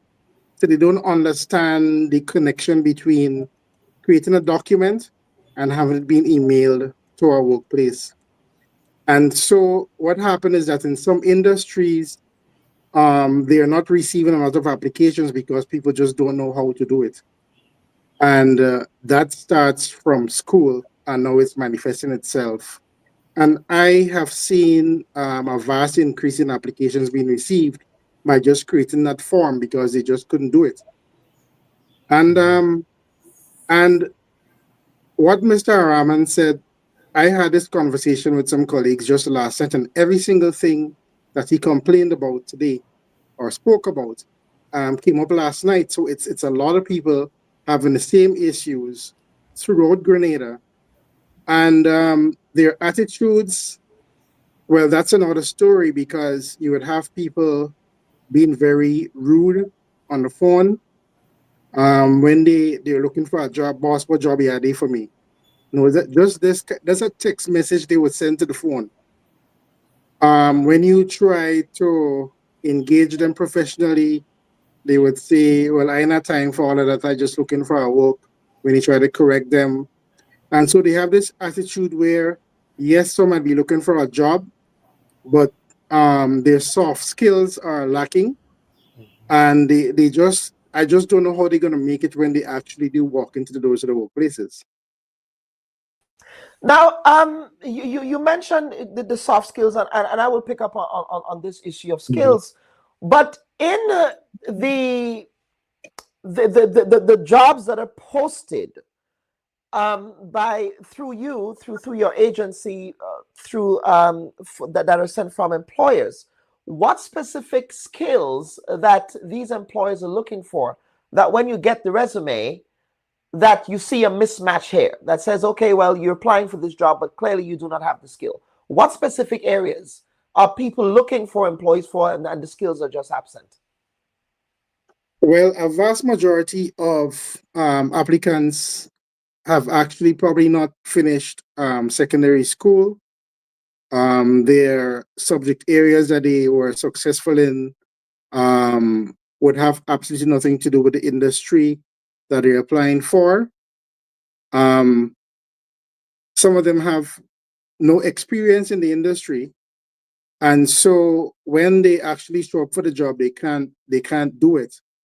And so the mismatch is that the ones who are actually trained might go directly to a job site or a workplace to apply, but those who are coming through platforms and whatnot are just not prepared for at all for the industries asking for. And what is most concerning is that you would get the majority of the applications coming would be for the lower level jobs. Let's say to wash dishes in the kitchen or to clean and whatnot. These are recent high school graduates, where that is the only thing that they believe that they are capable of doing. And Dr. Edwards, is there anything else you wish to add to what Mr. James just said here, especially in the context of those soft skills that he talks about?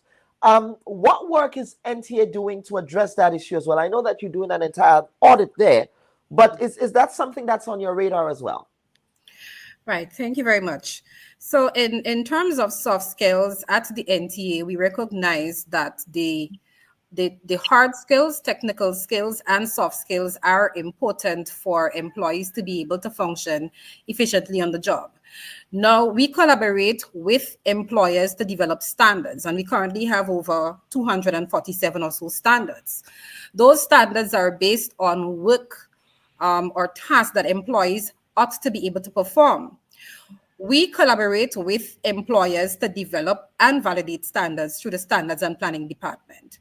Now, in every standard we embed the soft skills within those, right? So we are talking about communication, literacy, numeracy, adaptability, employees being able to be trained or trainable, and so forth. What the ILO report shows, though, is that the soft skills, the employers expressed dissatisfaction with the soft skills. And when I looked at the report, it was a bit damning because it was about less than 35%. And work ethics in particular was around 25%. However, when we did a survey previously, about 2 years ago, that survey showed that the satisfaction of the employees in terms of the skills and soft skills was around half, around 50-something percent. So it's still not 60, 70, or 80. So we recognize that we need to improve. We are in the process of reviewing. So we are reviewing standards, and in standards review and validation, it's not just about validating the hard skills, but everything that goes into that particular training. Yes, I also wanted to just piggyback on what Senator Rahman said about what Mr. James said about the skills mismatch. So the students are spending 7 years in primary school and just around 5 years in secondary school. And the skills mismatch will continue if we don't change our approach to education. At the NTA, we provide career counseling services through the Department of Training Support. And career counseling means that we provide support to the Ministry of Education as well as to other stakeholders, our employers, our training providers on careers that young people can follow. Now, if you were to go on the NTA's website, you will see that available. In terms of the career support, we recognize that the young people need the guidance in skills from as early as the primary school. So it can't be that after they graduate, they decide that they want a job. It has to be as early as the primary school. We provide information on about 9 sectors and over hundreds of jobs and skills that young people can get connected to. So at the NTA, we are working to address the soft skills as well, but we recognize that the training has to start very early in terms of those people taking up lower level jobs. And this is true. The data is showing that the higher level jobs are mostly occupied by those who have at least a higher degree qualification. So whether that is CVQ level 4, and CVQ level 4 will be the equivalent of a bachelor's degree, more or less, bachelor's degrees, master's degrees, etc. So they are the ones who are being employed. They are the ones who are taking up the jobs. But we do have that crisis where if we don't change the education system to introduce not just the technical skills, but the soft skills, as well as having apprenticeship schemes where our young people can be involved in the workplace from a very early age to show what it means to be trainable, how to adapt to the workplace, then the challenge will continue. Dr. Bubb, you are muted. Yes, I want to pick up on what you just said at the end there. Mm-hmm. And that has to do with having apprenticeship programs and things like that. However, we do have a laundry list of apprenticeship programs in Grenada. Shall I list them? There is the Imani program. There is the Youth Biz program. There is the Empower program. Let me see what else there is. There is the Grenada Youth Upliftment program. There are all of these programs under the Division of Youth that we have had for several years. So the question I have is, in the context of this skills audit you're doing, is there also going to be an audit as to the efficacy of these programs? This is not a critique of the programs, because I'll bring in the rest of the panel to have this conversation. But to what extent are these programs addressing those gaps that we're talking about today? Right. Thank you very much, Dr. Bob. And just a little bit of correction. So we have not yet started the skills audit. Okay. This is something we are in discussion. Intending to do. Thank you for that. We Yes. intend to do in collaboration with partners. So the efficacy of the current programs that you have listed may have been called into question to a certain extent, but we do want to emphasize that the programs have had an impact on the young people, as well as the training stock and the employment stock in Grenada. I recently attended the SIEP graduation SIEP closing ceremony about 2 weeks ago, and listening to the testimonies of those who have been involved in the program, it has been very beneficial. We also have ongoing programs taking place, whether it's the Youth in Agriculture Entrepreneurship Program, the EBT training program, mental in health and wellness, for the barbers, cosmetologists, etc. And it is having a positive impact on the trainees. However, what we need though is measuring. So we are going to be beefing up on our measurement, evaluation and learning mechanisms, in that apart from highlighting all the programs that currently exist, we want to be able to collect the data, to measure the impact, to assess this, and look to see ways in which we can improve on those particular programs. Talking about apprenticeship in particular, apprenticeship is not just putting trainees together and saying, okay, trainees, we are giving you training and you can go into the workplace to perform particular tasks.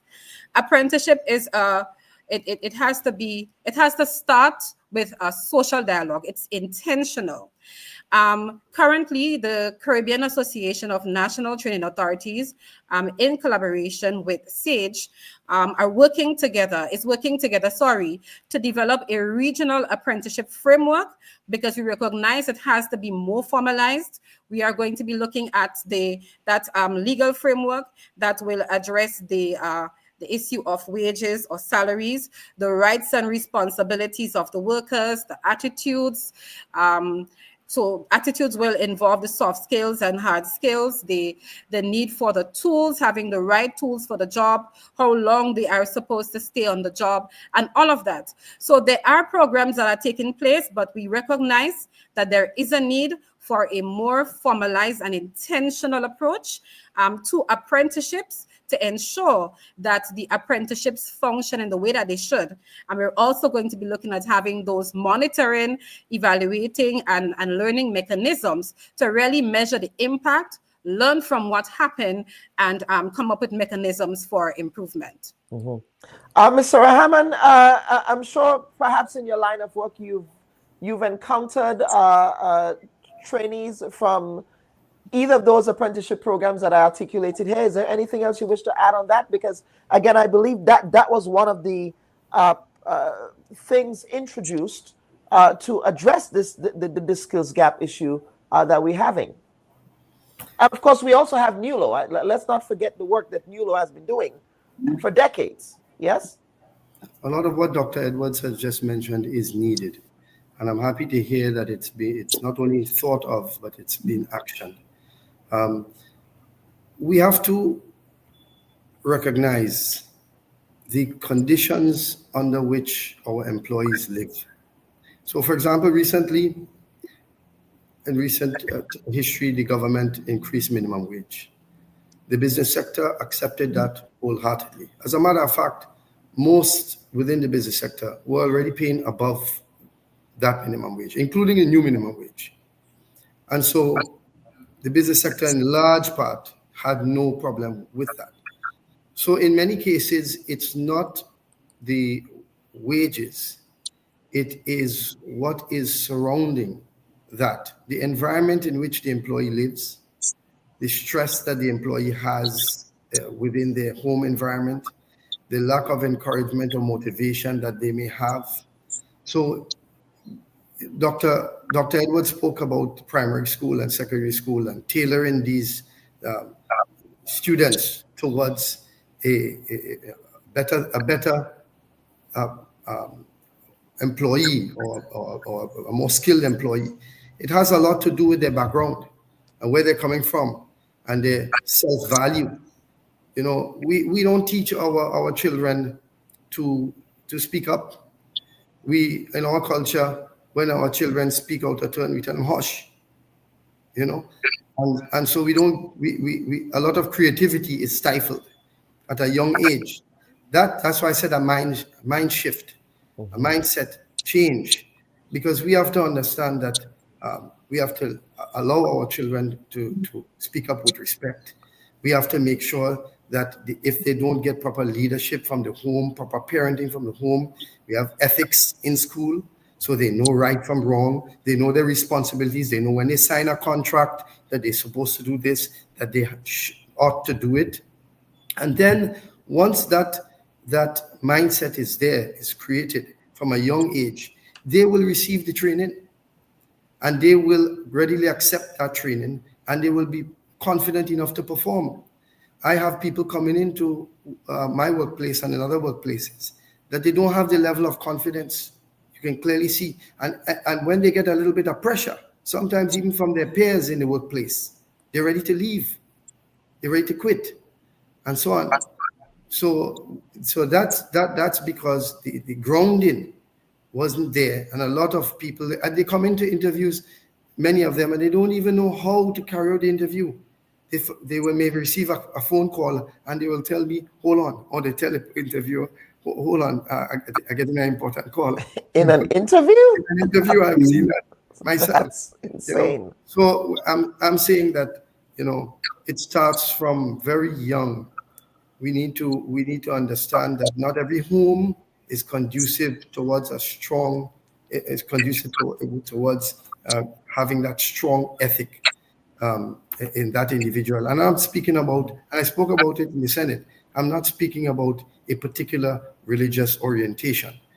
I'm not speaking about, I'm speaking about general ethics and morality, responsibility, understanding. You know, some young men, I have to tell them about young men. Usually a lot of young men have bad habits. And you have to tell them, you know, put aside some money. Are you putting aside money for your child's education? You know, I have that conversation. And many of them appreciate that conversation. Only yesterday I had a conversation with a young man. I served on the board of that organization for many years ago. And when his name came up, he was problematic. And they thought about firing him many times. His name came up. And today he's still there in that organization and he's doing well. And I spoke to him about, you know, you see what I was telling you back then? And he said, yes. And I spoke to him about making sure that the next generation, you instill the values that you have learned now in your children to make sure that they do better than you do. And so we want to make sure that the best jobs in Grenada go to Grenadians. Yeah. Put it plainly, we don't want Grenadians continuing in their own country. Yeah. Right? And in order to do that, they need to change their mindset. It's not just a work you're looking for. You're looking to better yourself and your family. You're looking to better your country. You're looking to have an impact. This is what, look at what's going on in the United States now. They're looking within. They're trying to better themselves, bring manufacturing back to the United States. They're trying to, you know, and they have their America First policy. We need to have our Grenada First policy or a regional or a CARICOM First policy. And as it relates to farming, for example, I've said it before, we have not seen farming improve significantly in the last 20 years. We have seen less and less production in that area. While we have construction growing, we have the tourism economy growing, we have new flights being, coming all the time and more visitors. And we have a Grenadian product. We have certain fruit juices and certain products, cocoa tea. You could go to a hotel today and get a cup of cocoa tea for breakfast. In all of our hotels, who is making it? Who is producing the products that we grew up with, that we know that taste good, that we'd like the tourists to? So when they taste it and they have a local Grenadian experience, who's working in that service sector that they come in and they can add and complement the hotel when they come in? So that entire mindset is not just a training session. That's what I'm speaking about. That entire mindset needs to be from small. It's a holistic mindset. It's an all of society really approach here. all of Yes. society approach. Mr. James, is there anything else you wish to add to what both Dr. Edwards and Senator Rahman said?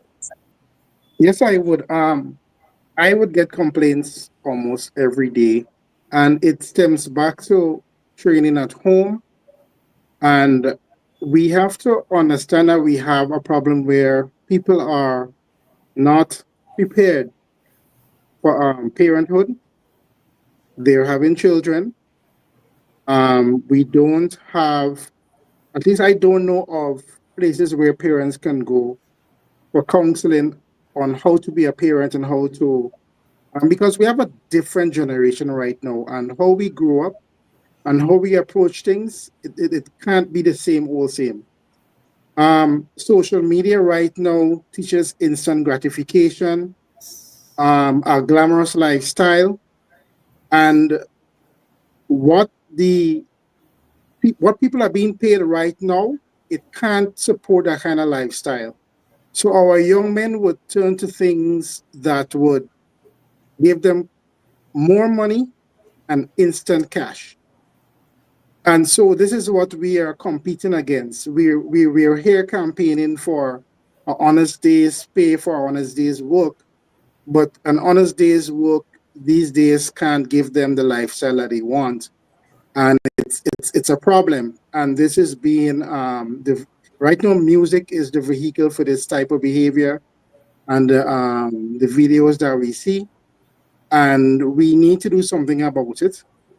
It's disheartening when you go to school fairs and you'd hear the same music being played at the fair and nobody bats an eye, where it's destroying the young people and how they think and painting this picture that this is what life is about. Now, several companies have called and said that they've scheduled appointments for interviews. One said they had 40 interviews scheduled for a day, only 8 showed up, and they were only able to hire 2. One said that she ended up calling a young man to ask him where he was. He said, well, he couldn't come to the interview because he's at the barbershop having a trim. And so they are not even coming to the interviews to begin with. And this is a problem. We have mothers of homes calling workplaces to find out if there are any jobs for their children because the children are like interested in doing it themselves. And in one situation, a guy was called to attend an interview and he said he didn't apply. It was his mom who applied on his behalf. And so the parents really want to get their children working, but we need to motivate the children to work. And it's a social issue we're having in Grenada, where sometimes you believe life is a bit too easy for us because we get to eat every day. There's always some fig in the backyard, somebody can ask for something. And so we are not hungry for work. And the government, I know they're trying their hardest, but they can't control every single thing. It has to start in the family. And schools play a very big part in fostering this type of behavior, in curbing it, I should say. And we really need our teachers to make sure that they are preparing our students for the wonderful world of work. It's not just about getting education and passes, but it's about preparing them for work. And you can't have people leaving school and they can't formulate a proper sentence. They can't do basic arithmetic and these types of things. So it's something that needs to be looked at, and it's an urgent matter. Absolutely critical and very important. And perhaps given everything here that both Senator Ram and Mr. James mentioned, I can understand why there is a need for you gentlemen to say that we have to import labor, perhaps ditch the CARICOM work permit requirement there. But Dr. Edwards, let's pick up on that. Let us talk about the specific areas of skill that if a young man or a mom is listening to this conversation right now that they should be looking at upskilling, reskilling, retooling their young men and women to get involved in, to get trained for? Right. So thank you very much. And before I answer this question, specific areas of skills that they should get involved in, I wanted to connect with what Senator Rahman said about agriculture. So when we look at our reports 2023 and 2024, we recognize that even if we have the most standards in agriculture, so we have about 25 different training schemes in agriculture at the NTA, we found that at the end of the year, when we put the data together, the numbers were quite low, like 7 and 8 and 9 citizens being trained in agriculture. So an initiative last year and continues into this year to address that problem through the CDF, CARICOM Development Fund, and the Ministry of Youth. The NTA has been collaborating with these organizations, these stakeholders. So there is the Youth in Agriculture, which I mentioned initially, to train young people in agriculture. So that's the first cohort, 100 in agro-processing, and that will address well, that ties in, directly to some of the things Senator Rahman said. So there is a Youth in Agriculture, agro-processing, farming and animal production, etc., crop production, which addresses that challenge we see with young people not wanting to get into agriculture. There is an upcoming training scheme as well, Youth in Agriculture again, 200, and this time it looks at general agriculture, amenity, horticulture, aquaponics, hydroponics. So I will encourage those members who are listening to connect the Ministry of Youth. You can also call the NTA for additional information, or you can visit us 8 to 4 Monday to Friday for additional information. In terms of the jobs that we would want others to get into, our standards are quite vast. Like I said, we have over 247 or 250 standards in a wide variety of areas. And we work with training providers. We have approved training centers and training providers around 20 to 24 within Grenada offering training. Those areas are we have training in agriculture, so the areas I just mentioned. We have training in different areas of business. We have in construction, and when we talk construction, we are talking, we have training in welding, in building construction, site supervision. We have training in cosmetology. We also have training in early childhood education, training and development. So it's quite broad. We cover a wide range of areas, tourism and hospitality. We're looking at food preparation. We're looking at all of those different areas. So there are areas that the young people can get into, but we also recognize that the conversation has to be extended to the emerging trends. We do recognize that the young people are some of them, I should say, are very involved in social media. We have those digital entrepreneurs. We have those who may want to get into data analytics. And in fact, an IDB report shows that within the next 20 years, within the Caribbean, the jobs that are needed today will shift. And talking about agriculture, agriculture is also shifting in that there is that emphasis now, or there will be that added emphasis on infusion of IT in agriculture. And we are talking about drone technology and predictive analytics, right? So in talking to young people about the jobs, we cannot just look at what is existing now, but we also have to be able to look at those new and emerging trends.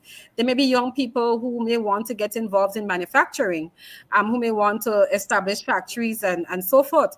But how will they be using robotics in manufacturing? Because this is the way in which the world is moving. Those who are into the computer that they're very much attracted to and love so much, what about training in cybersecurity? And we do know that the government has also initiated some level of training in cybersecurity.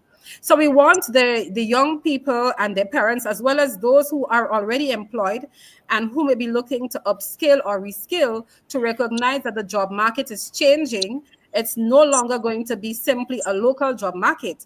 And I heard earlier mention about ensuring we have jobs for Grenadians. But if we are talking about regionalism, I know we are not yet on that topic. I'm not sure if you intend to go on that topic, but with the enhanced cooperation that will be coming into play through CARICOM, we do recognize that our borders are going to be opening more, and the question of work permits may not be needed. And so, as a nation, we have to ensure that we are not just training Grenadians for Grenadian jobs and having jobs for Grenadians. We cannot speak like that, because we have to recognize that we are small and there's only so much we can do. We can also train our people to be able to go out there and work.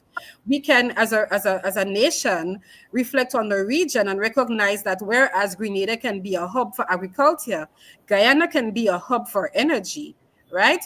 Or Grenada may be a hub for solar energy or whatever type of clean energy we are promoting. A hub for traditional boat building or marine and yachting, and we have those standards as well as at the NTA. I just needed to highlight that. So whereas we recognize that Grenada can be leading in certain things, we have to think as a region and also ensure that we are training our people to be able, if they are not able to get a job in Grenada, or if based on their preference, they may want to work within the region, then so be it. But I think we can't just think locally. We have to think regionally, because regionalism is what's happening within the Caribbean shores. And as I said, at the NTA, we are connected to CANTA and COSAD, and we have to ensure that we are training people for the region. Absolutely. Dr. Bubb. Yes. Please pick up on what Dr. Edwards said. Yes, absolutely. We have to have an integrated labor market within the Caribbean. However, we in Grenada have to fix our own house, to put our house in order. Meaning that we have to compete for the best jobs within the region, not only in Grenada. And in order to do so, we need to up our game. And in order to do so, we need to have good ethics, because you can't go and get a job in the international market or in the region and do some of the things you get away with here. Yes. So that's the point. And also, we need to understand the importance of food production in Grenada, because we cannot keep importing food inflation in Grenada. So that is a must. In the same way that math is very important, English is very important, being able to communicate is very important. Also, understanding food production is very important. That is a must for every Grenadian to learn, to understand where their food is coming from, what it takes, and to be part of the solution as it relates to food.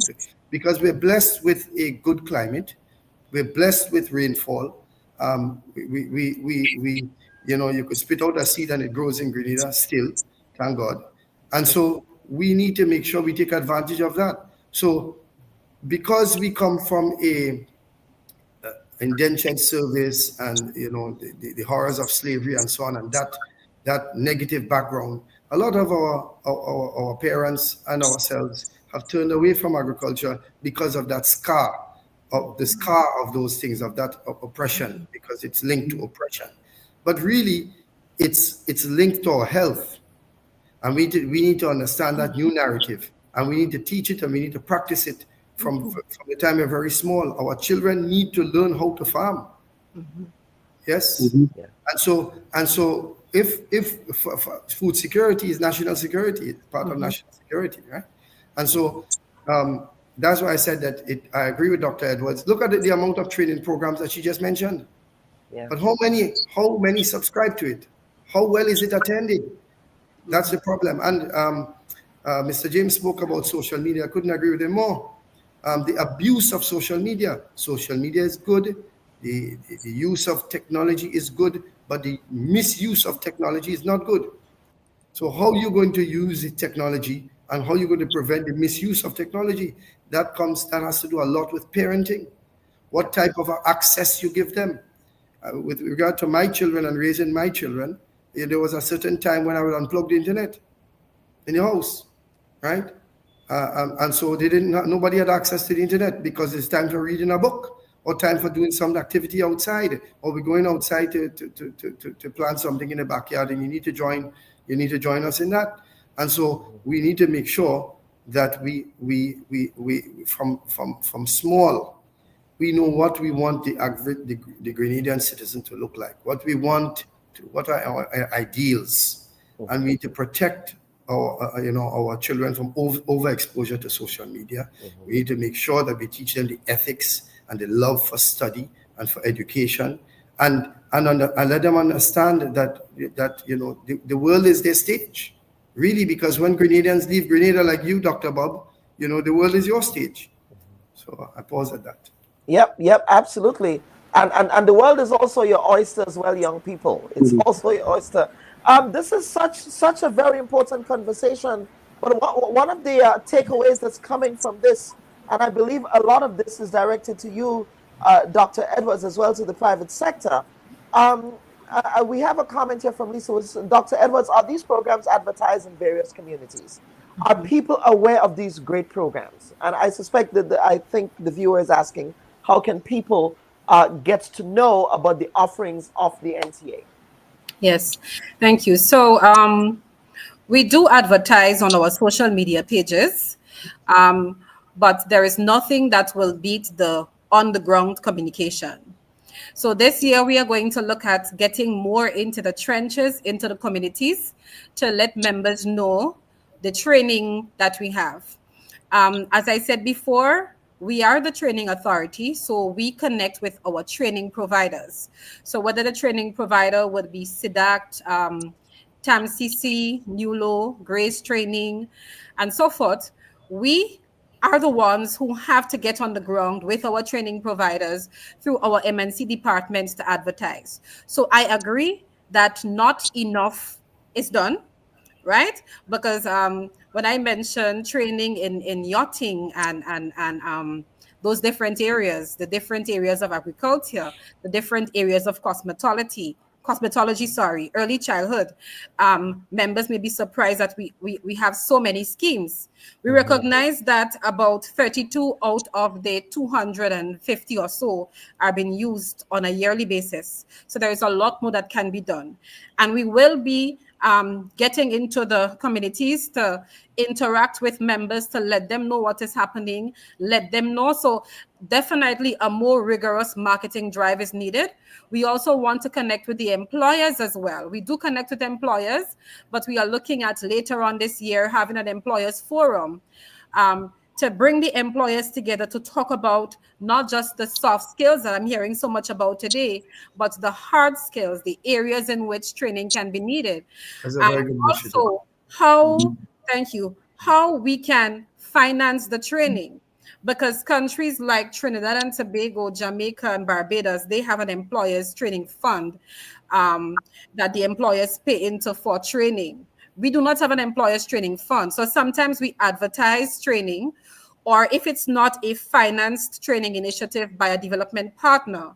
So if it's not financed, let's say by it's not financed by SAGE or not financed by the CDB or the CDF, sometimes we find that it's difficult to get the training programs off the ground because the employees may not be able or may not be willing. I have to choose the words wisely. Either they're not willing or they're not able, but there's a difficulty in paying for the training.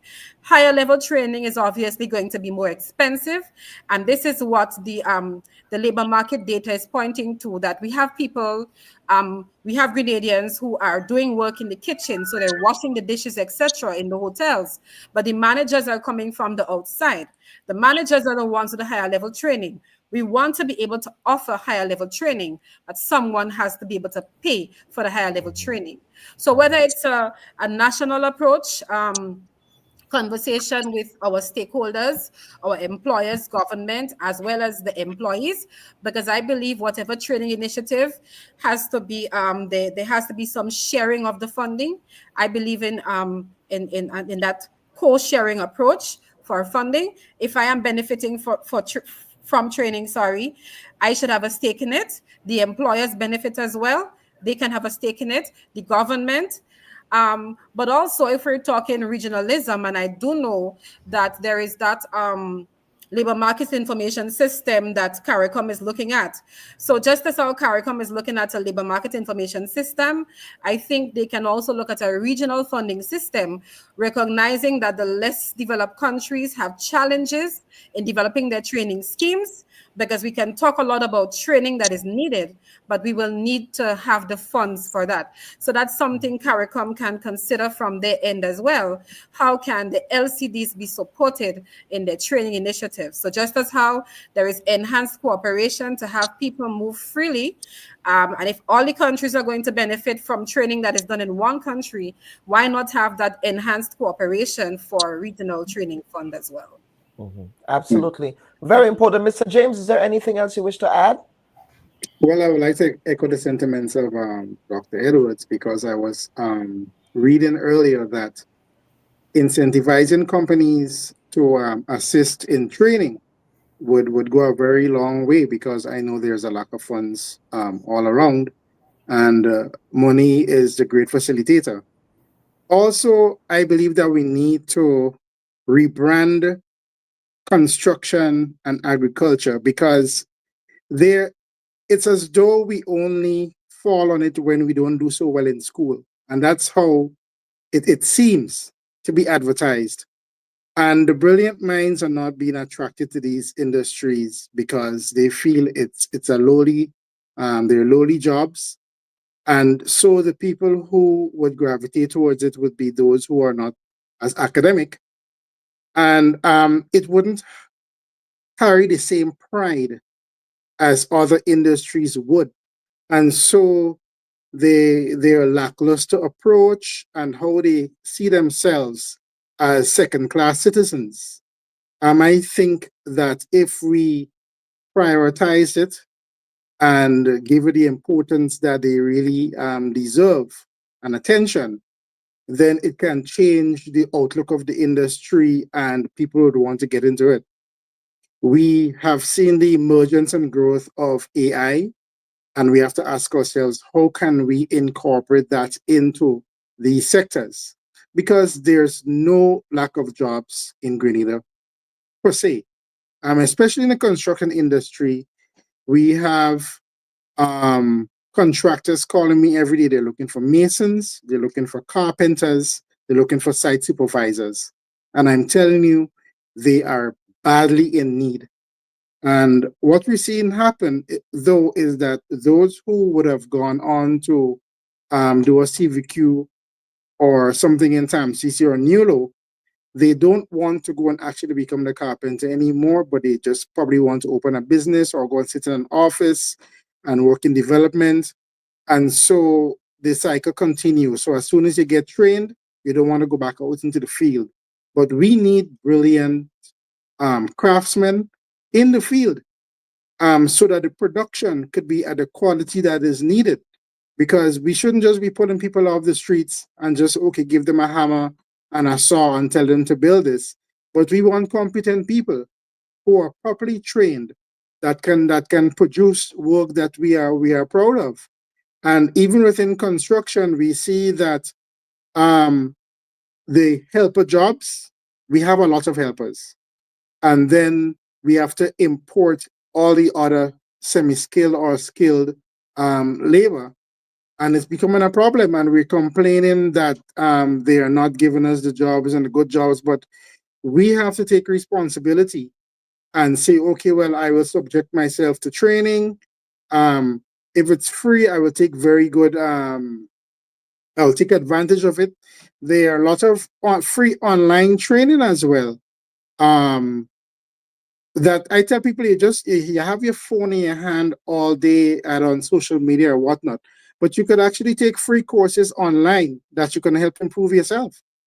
And some of them is like, there might be like $25 US, and I think a lot of us can afford it. So what you do with your time as well has a lot to do with what is going to happen and the rewards that you're going to reap. Yeah, no, absolutely, Sam. And I was quietly applauding here. This we have this. It's a colonial respectability politics mindset. I remember and this is just, I'm going to testify now. It's a Sunday, so I guess it's appropriate.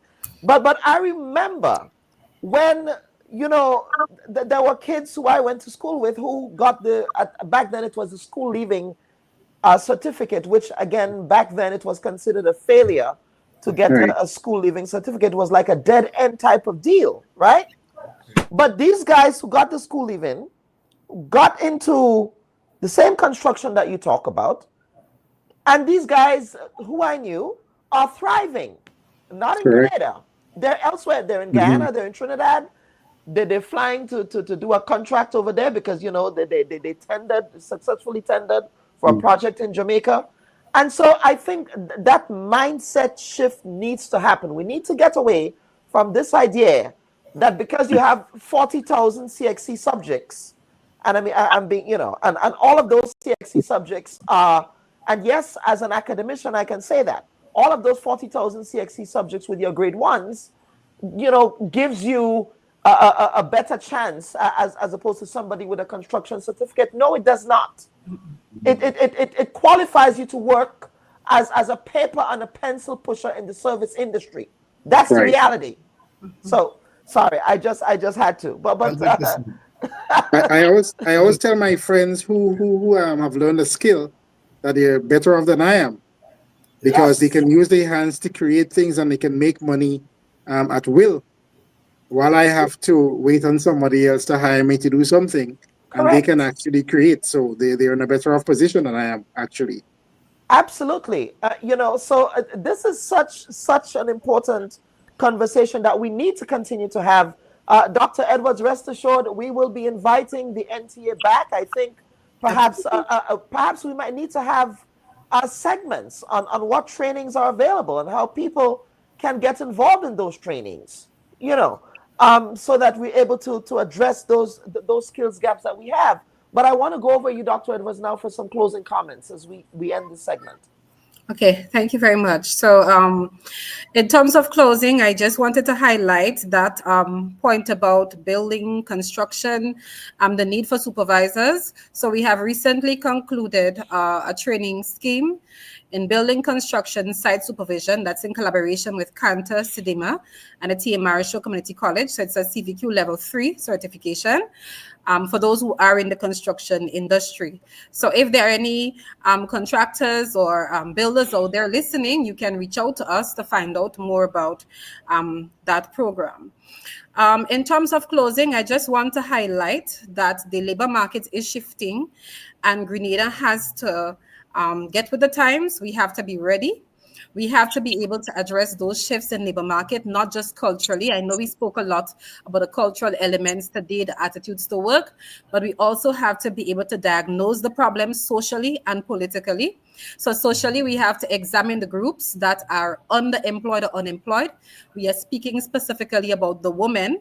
We do know that even if the women are the ones to access more of the training, and I'm not just talking about the TVET training, but also in the traditional academic areas. So even if the women are the ones to access, because of the social structures, the women are the ones who are most susceptible to unemployment or leaving employment to be able to take care of families, because women are still the main caregivers.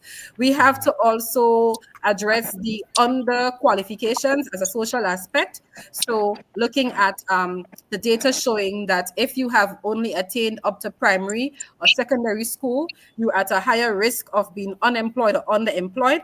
So we have to look at our census data and all our labor market reports, identify those individuals and be able to come up with schemes to be able to train. We have to look at youth unemployment as well. And like I pointed out, there are youth programs that are ongoing.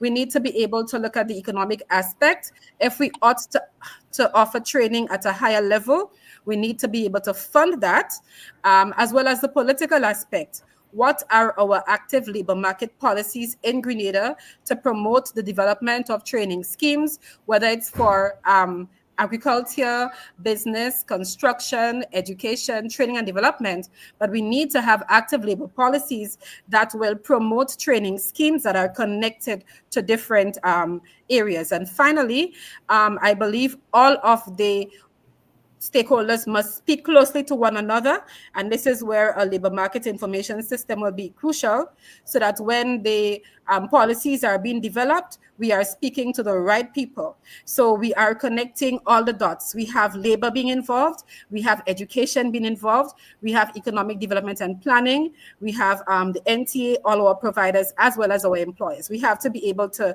connect the dots and speak to one another in policy making so that we make the right decisions. And finally, I know I said finally, but finally, our employers and all our stakeholders, we thank you very much for your collaboration with the NTA over the years, and we are looking forward to continued collaboration. Thanks to the hardworking team at the NTA and the GCTVET. The team is really exceptional, and we are going to continue to interact with our Grenadian people. Thank you.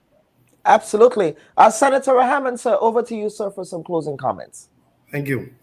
To our young men and to our men in general, you need to step up. Men need to lead. God Almighty has selected men to be prophets, and so to lead their people. And so leadership is not a question mark for men, it is a must. So you need to reskill, retool for the companies. Invest in your employees. If you have employees that you see that are good for your organization, invest in them. Help them, fund them, and even if you have to tie them to a contract for a period of time to get your investment back, do so.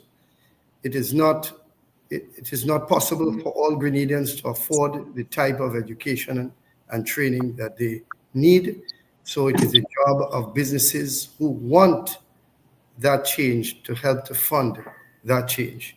And Dr. Edwards, I look forward to that meeting that you speak of with regard to the private sector and your agency, so that we can help to bridge those gaps and help our people to come up to speed. Thank you. Absolutely. Mr. James, sir. Thank you, Dr. Bob. I would just like to point out that for the Jobs in Grenada page, women make up about 65 to 70% of its subscribers, which is stark in comparison to the men. They send in the most applications, maybe about 80 to 90% come from women through the page. And so it tells a story as to where we are as a country and what our men are actually doing. As Senator Rahman said, that the men need to step up, and I have the data to prove it. We also would like to see more. I'm talking about construction because I'm biased to it because it's the field I'm in, but I speak for all industries. But we like to see more women in construction as well. There are a lot of jobs in construction, apart from the labor, but it's quite a vast industry, and we want to see more representation there. And I myself have just concluded the CVQ construction site supervision at TAMCC, and it was a very good program. I would encourage people to take part in it, check out TAMCC and NULO and to see what is available. And you have to study to show yourself approved, as the Bible says. And a lot of these things we can take into the profane. And it is very important that we just don't want a job to get money, but we want to build ourselves. And I understand, yes, we do have bills to pay, but we also have to want what is best for ourselves and for our country, and to make and to be proud of what we are doing. And you would want to offer your best self. It's not just about showing up to work when you want or if you want, but it's about going there and putting your best foot forward. A lot of the times you see managers in companies, they and supervisors. Some of these are the people who have burned the midnight oil, and now you're seeing them reaping the rewards, and you just can't come straight out of school and expect to be paid the highest salary. Yes, you should be paid a livable wage. I understand that, and I am against exploitation. But at the same time, you have to be willing to do what it takes to be successful, and there has to be a change in your attitude, and it's going to serve us all well. And part of your education, well, your education really is to make you a productive citizen. And we have too many people who are also being educated, but there remains too many unsolved issues in our society. And your education is supposed to make you productive and to solve problems, not just to make money. And for the amount of economists and all these things, I can say we shouldn't be in certain situations that we are in. So how can you go and contribute and to be a better person? And that's why we all here.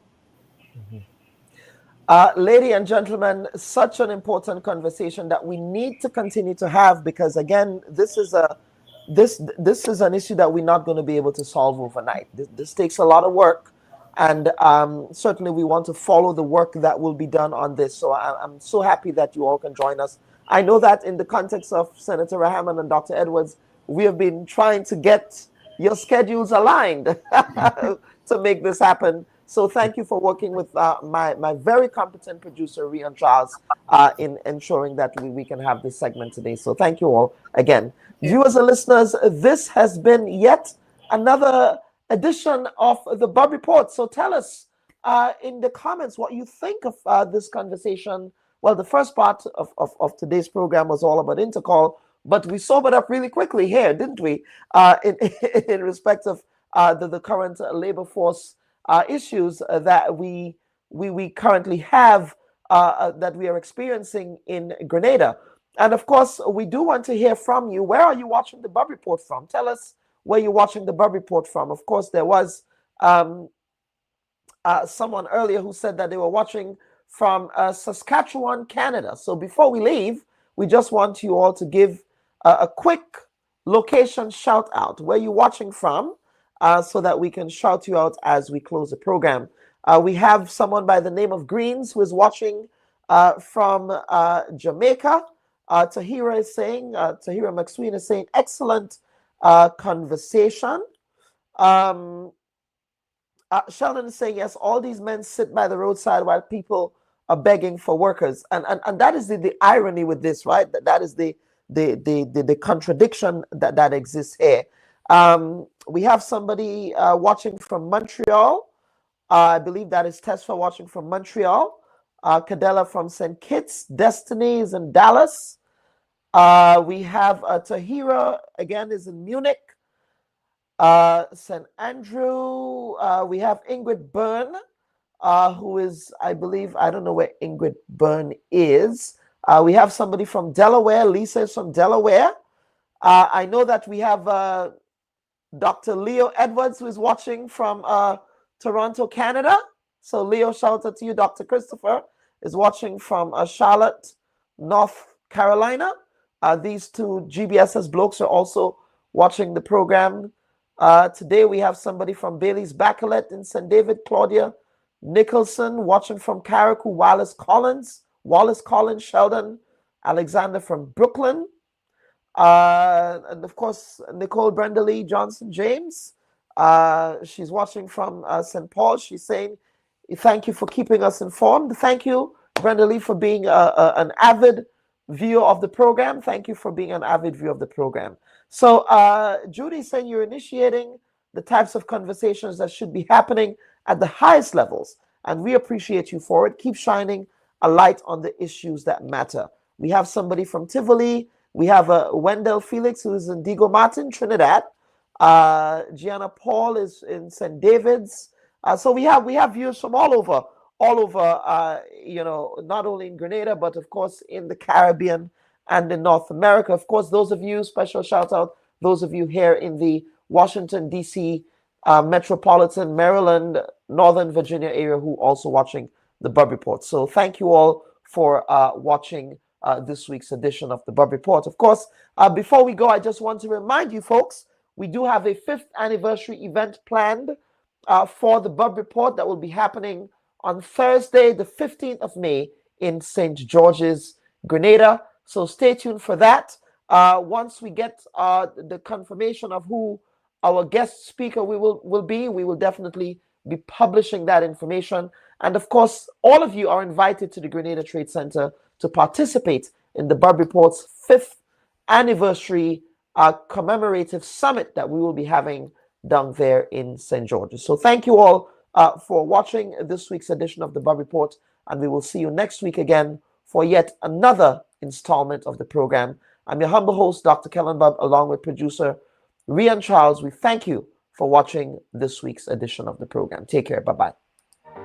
Hi, everyone. Thanks for checking out the Bubb Report's social media pages. If you'd like to get more videos, show highlights, and watch our weekly live show, follow our Facebook, Twitter, and Instagram pages, and also subscribe to our YouTube channel. You can catch repeat episodes on Wednesdays at 4 and 5 p.m. respectively on CRFM Radio and GBN TV in Grenada. We are also viewed on Sundays at 8 p.m. on WPG 10 throughout the Caribbean. Thanks for watching.